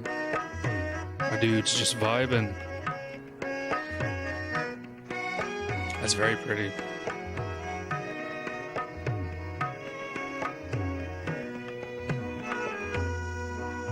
Oh shit. Like this is Wyoming. Like this is straight up Wyoming. Like this is winter Wyoming. Or like Utah.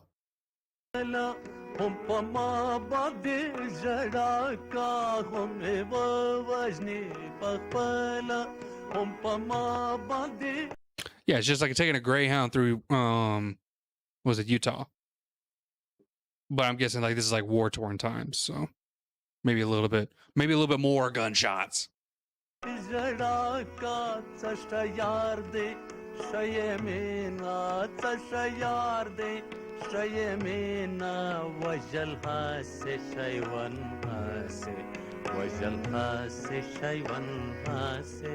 never would have thought there had been so much snow. Like that's just like something that just isn't shown. This must be like real up north. And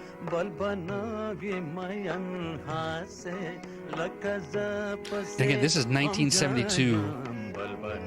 Perhaps one of the most surprising thing about Afghanistan is how little has changed in the countryside over the past 40 years.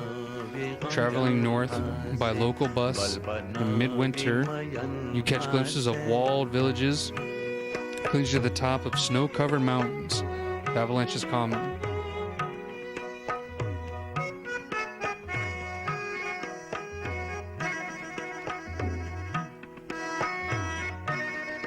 Perhaps the most surprising thing about Afghanistan is how little has changed in the countryside over the past 40 years. Traveling north by local bus in midwinter, you catch glimpses of walled villages clinging to the tops of snow-covered mountains. Avalanches are common and there are frequent delays with lineups of buses and trucks waiting for the snow plows. The northern city of Mazar-i-Sharif, famous for its blue mosque, was much smaller then than it is today and camel markets more common than shopping centers. Buzkashi, the national sport of Afghanistan, is still played on horseback with the carcass of a headless calf. In the early 1970s I backpacked through Thailand, Burma, Nepal, northern India and Afghanistan with a small 8mm film camera. Since I could only carry a limited amount of film stock, the films in this series are only about 15 minutes long but still, I hope, managed to give a sense of the richness of the local culture and landscape.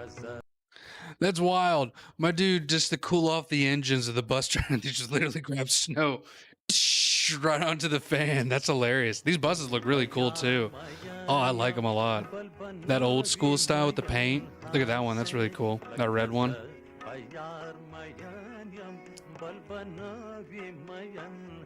That's wild. I would never like. You never see snow. Like when you think of Afghanistan, I never thought like of snow. My dude's proud of it. He's shining that shit up. That's cool.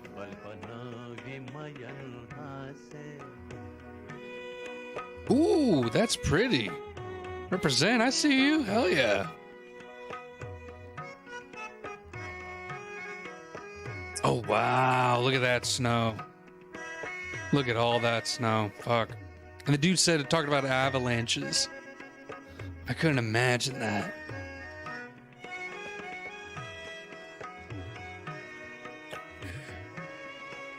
Damn.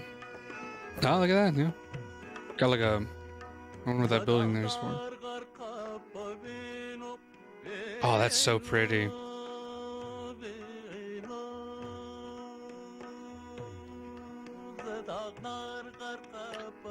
You give me a tube, I fucking ride that shit. Hell yeah. Ooh, tunnels. Fuck yeah.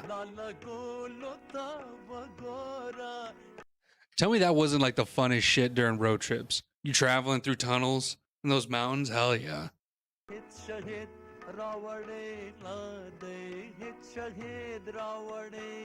Oh fuck, just imagine your eyes adjusting to that. Is that bus gonna make it? The bus passing right now? What about?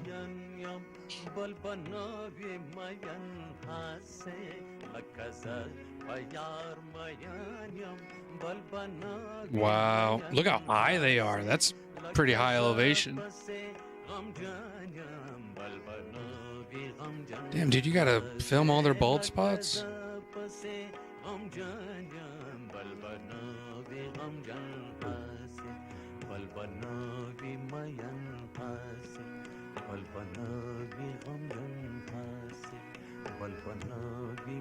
And this was before this was before Russian involvement.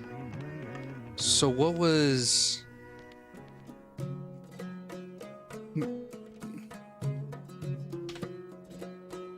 So again, yeah, what was happening?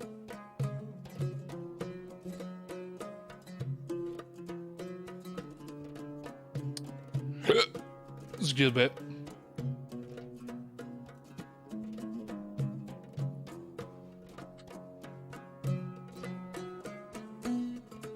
Let's see here.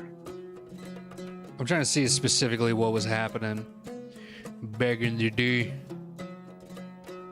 Back in the day. I'm not seeing it. Ethnicity. Geography.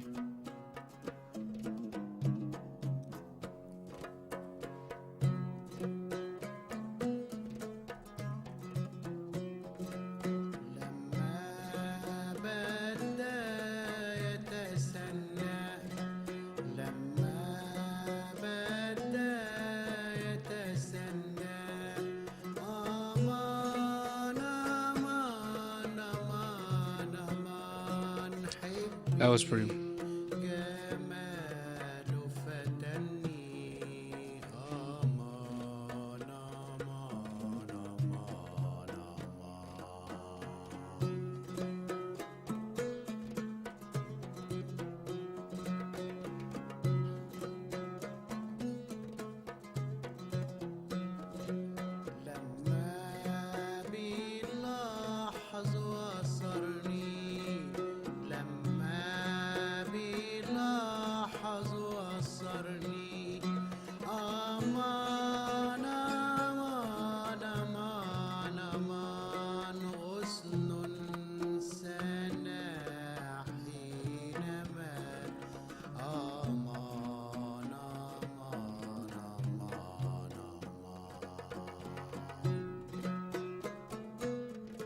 King Zahir Shah, like his father Nadir Shah, had a policy of maintaining national independence while pursuing gradual modernization, creating nationalist feelings. This is and like improving kind of the relations history with the behind those United times. Kingdom. However, Afghanistan remained neutral and was neither a participant in World War II nor aligned with either power bloc in the Cold War thereafter. However, it was a beneficiary of the latter rivalry as both the Soviet Union and the United States vied for influence by building Afghanistan's main highways, airports, and other vital infrastructure in the post-war period. On a per capita basis, Afghanistan received more Soviet development aid than any other country. Afghanistan had, therefore, good relations with both Cold War enemies. In 1973, while the king was in Italy, Daoud Khan launched a bloodless coup and became the first president of Afghanistan, abolishing the monarchy.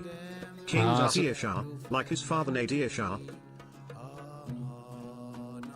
So this was a year before that was about to happen. At least this was filmed a year before. And so this was right after the Cold War. They just got highways developed by most of the Soviet Union.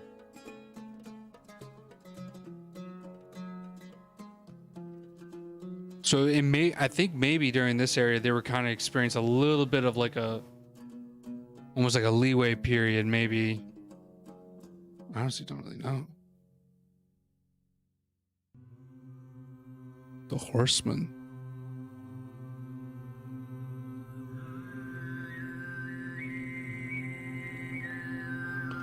Oh, this will be a perfect way to lead into the specific sport that's really big. Actually, no, this is it. This is the sport. What was it?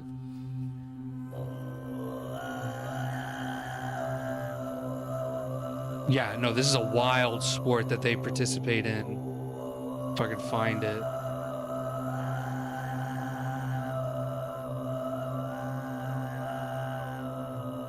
I'm getting close to it.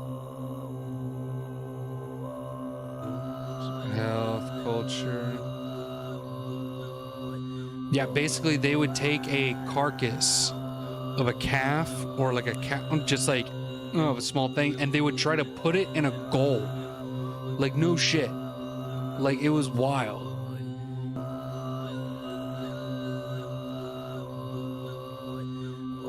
Yeah, and they'll beat the shit out of each other with it.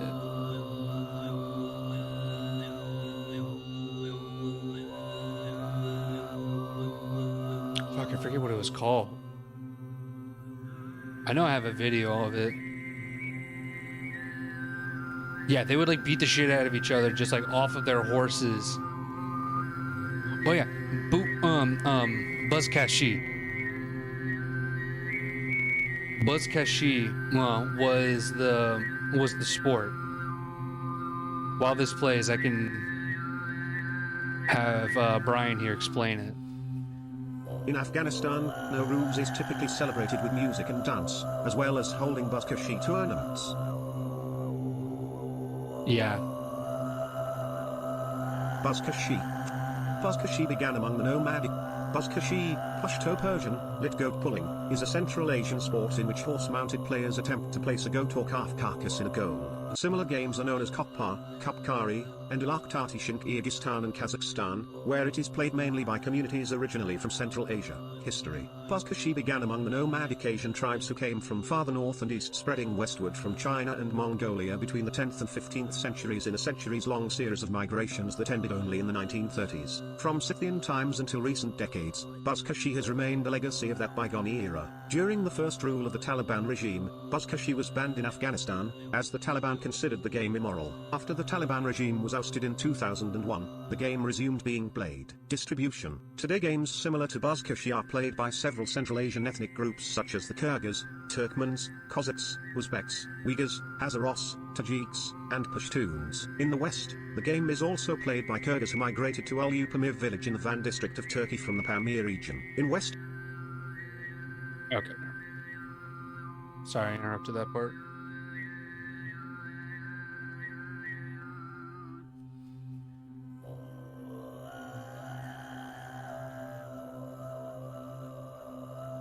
Buzkashi, from Wikipedia.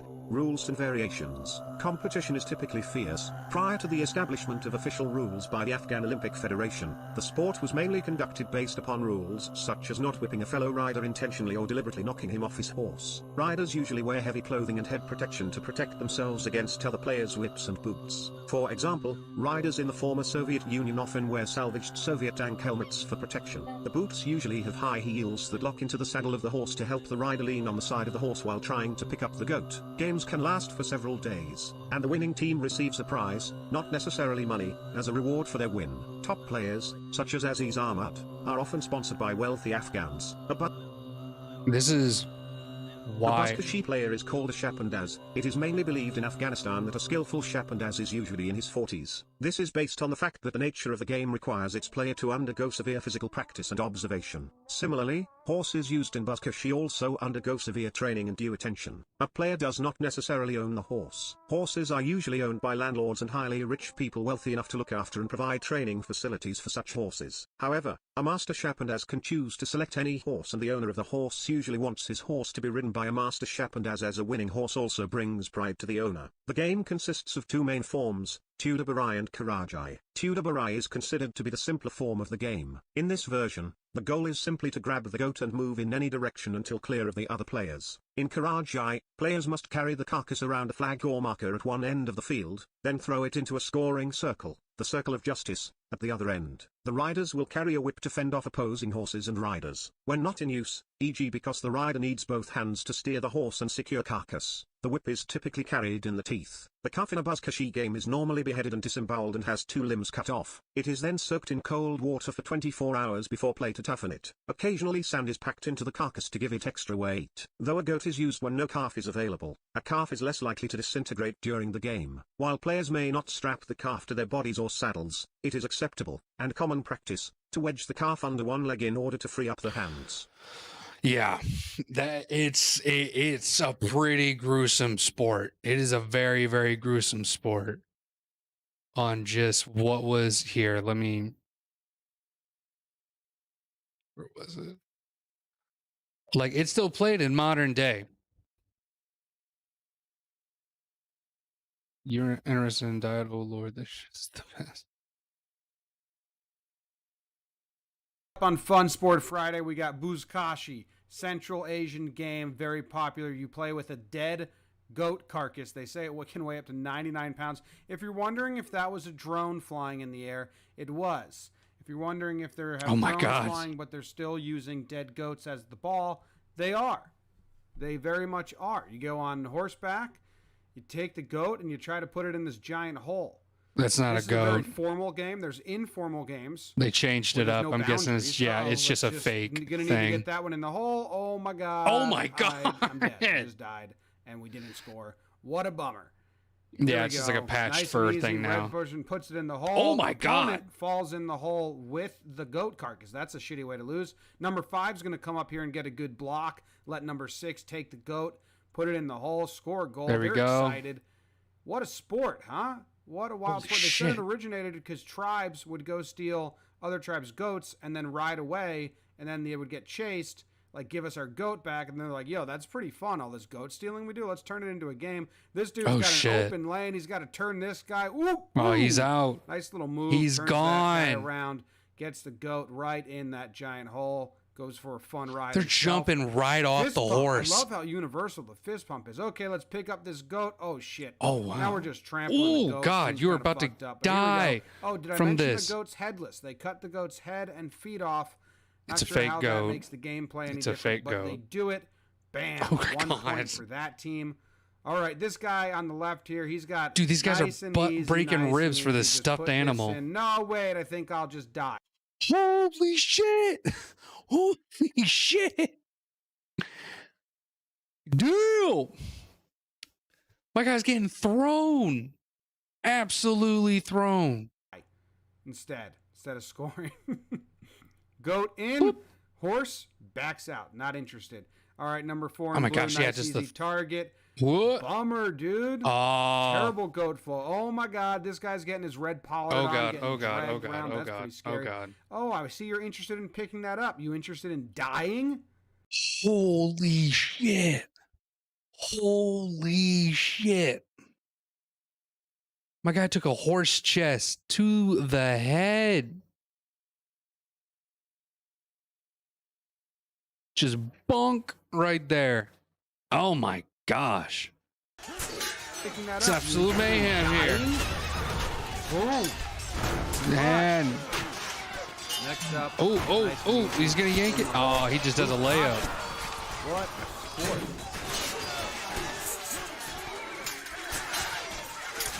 Yeah.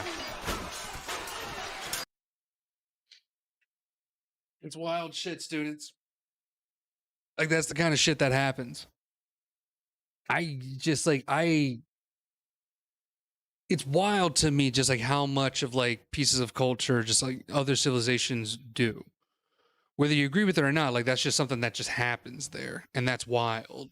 That is like wild for me. On just like how much like crazier it gets onto that. What was it? Of course. What was it? We got to talk about. Sorry, I just saw a Walking Dead thing and that kind of weirded me out. Of course, we're gonna get into like modern day news into this, but let me. Oh shit, we only got 11 minutes left. All right, let's see what we got here, students. 1972. Oh, and I'm looking at my history. Hold up. There we go.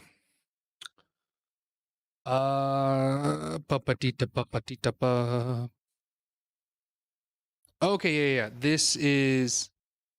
Read more about the show.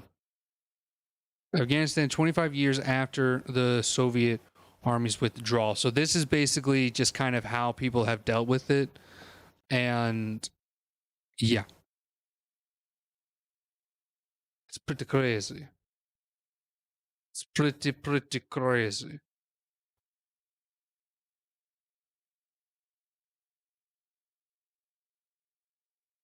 All right. You know, y'all seen the lady? I think you're all seeing the lady. Cool. All right. Let's see what's up.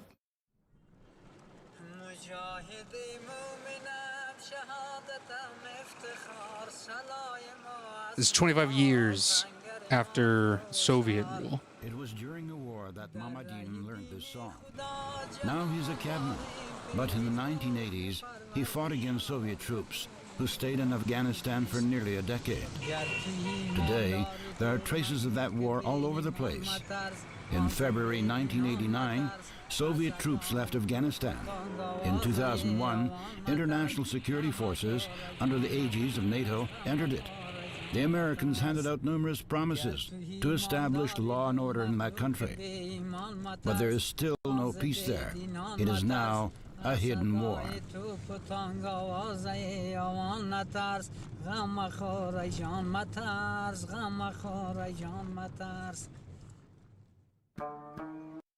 We may have to skip a little hopes on the Afghan army, which was There are many religious people in our society. They have lived in accordance with Islamic law for centuries. And when a ruling party with leftist leanings cropped up, especially a party with a Marxist-Leninist ideology, then many thought it was a departure from the truths. Many, including myself, left the civil service, joined the opposition, and took up arms. Hassan, we're going to need your help. And yeah. We're gonna need to send you over there to kind of give word on the good word of Marxism. I think that's what's up. They just haven't got exposed to Hassan's stream, which I mean, I think that'll get them through it. The Soviet Union sent military advisors to Afghanistan to help the friendly regime. It pinned many hopes on the Afghan army, which was expected to defend the new regime. Soviet military advisors had been instructed to improve the level of training among their chargers, Afghan army officers.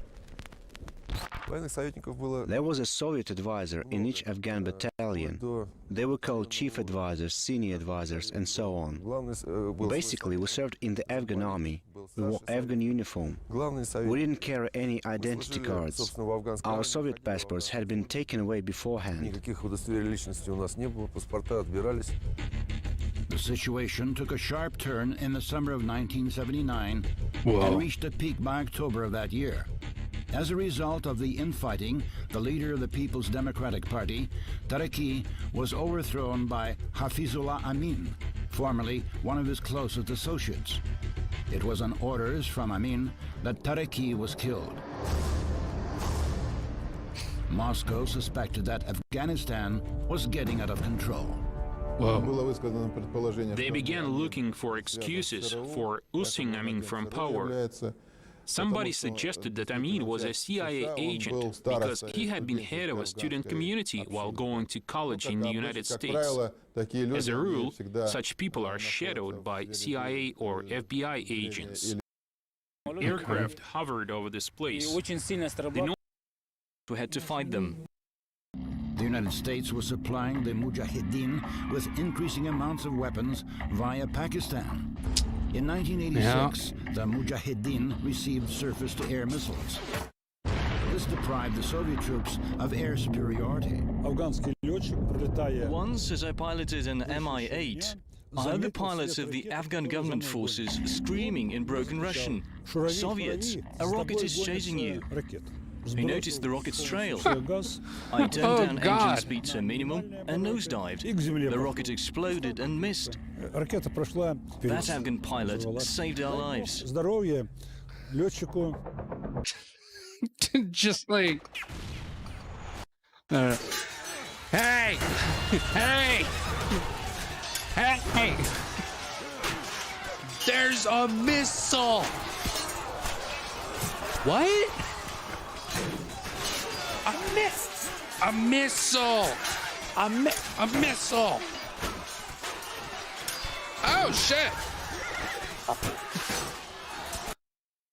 Like, holy shit! It just all got... just... my tits up there.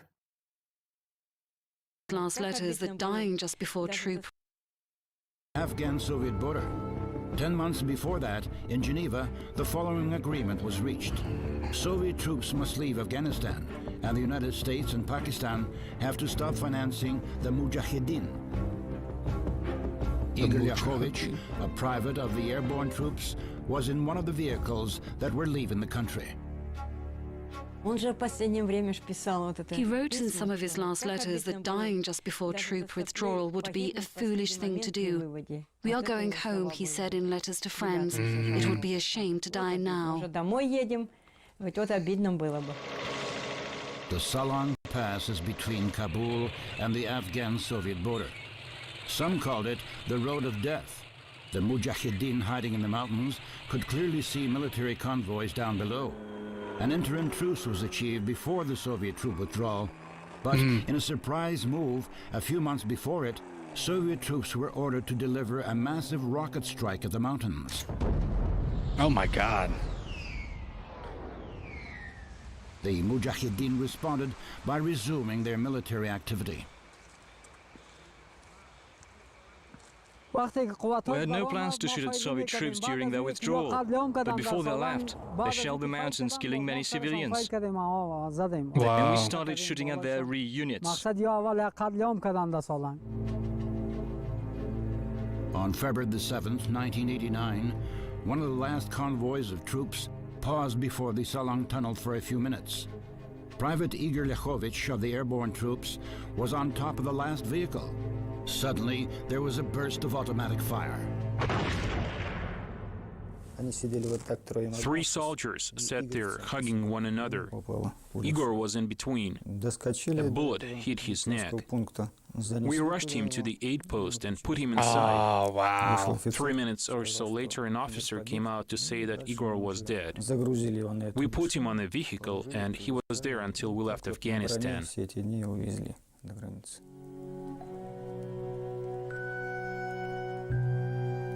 In Soviet times, monuments to soldiers who had died in Afghanistan were not allowed. At that time, statistics concerning the number of Soviet casualties were kept secret. Valentina Lachovich defied the ban by indicating that her son had taken part in military operations and even quoted one of his letters on the tomb. He said in his letters there were nothing but thorns and barbs in Afghanistan, no greenery at all. We can only wish that we had birch trees here like in Russia, he wrote. Because Igor missed them so much, we planted birch trees on his grave soon after we buried him. That sucks. That sucks. Well, like what was it? Like every 1,000, like was every 1,000 every 1,000 Afghans killed, Soviet soldier died. So, there's probably plenty of other unmarked graves on the Afghanistan side. But, that's just how it goes. That's war. Isn't that right? Isn't that how it goes, ladies and gentlemen? No. But no, let's see here. We got 1 minute left. All right. But now let's hit up on our review. Seeing the documents on what we learned on Afghanistan, we learned a lot. We learned a lot that it's a beautiful country that created a lot of original things. It was part of the Silk Road. It thrived off of that. It has a huge amount of mineral deposits. I swear, if they get that update on the Minecraft shit, then I think they can get right back into it. Honestly, I think they get that Minecraft update and they start enchanting some of their shit. I think they got it. It's right there. It's right there. But of course, what was it? Since the 1800s? Well, I think since the 1800s, they had nothing but either civil war or just blatant two people fighting each other for it. It was a landlocked country that just had nothing but conflict all around it. It's just like it's a brutal spot. It's a brutal spot with a brutal history, but it provided so much information from back in the day. So many philosophers and mathematicians coming through it and stuff. We have to thank for pushing that through. We didn't have much time to go through the artists and stuff like that, but hey, that's the way it goes. All right. And, I think that's something that I want to get more of and realize that I know the conflicts, Afghanistan can be and is a beautiful country, but through wars and stuff like that, people just abuse it. And it's going to continue to be abused.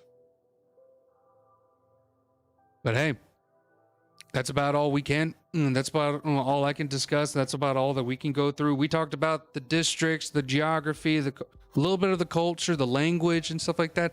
Very fundamental, but I think you guys, I hope you guys enjoyed it. We covered that crazy sport that they had and stuff, saw what it was like in the snowy mountains in 1972. We discovered a lot of things through this, and it was very beautiful.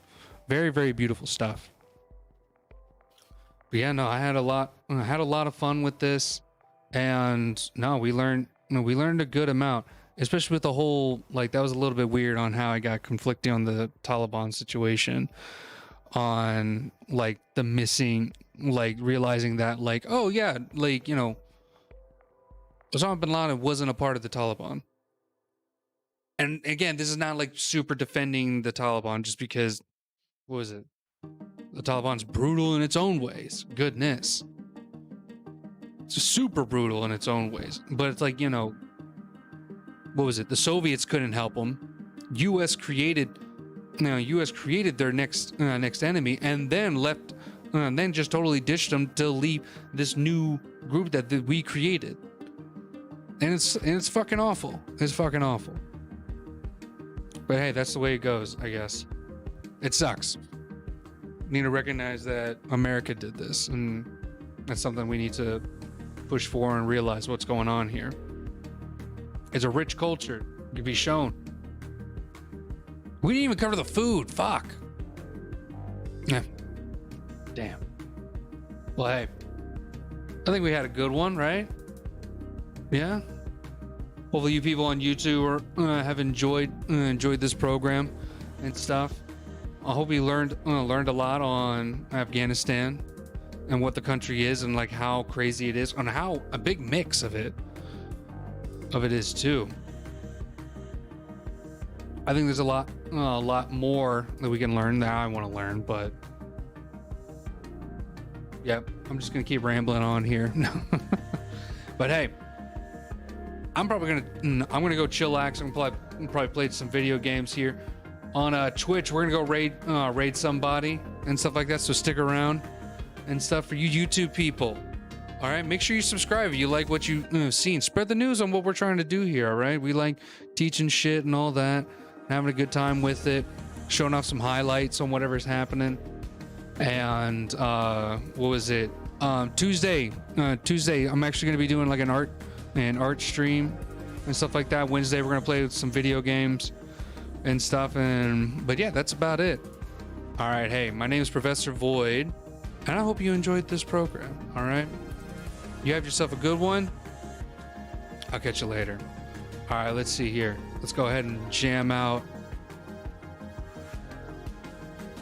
and see what's up.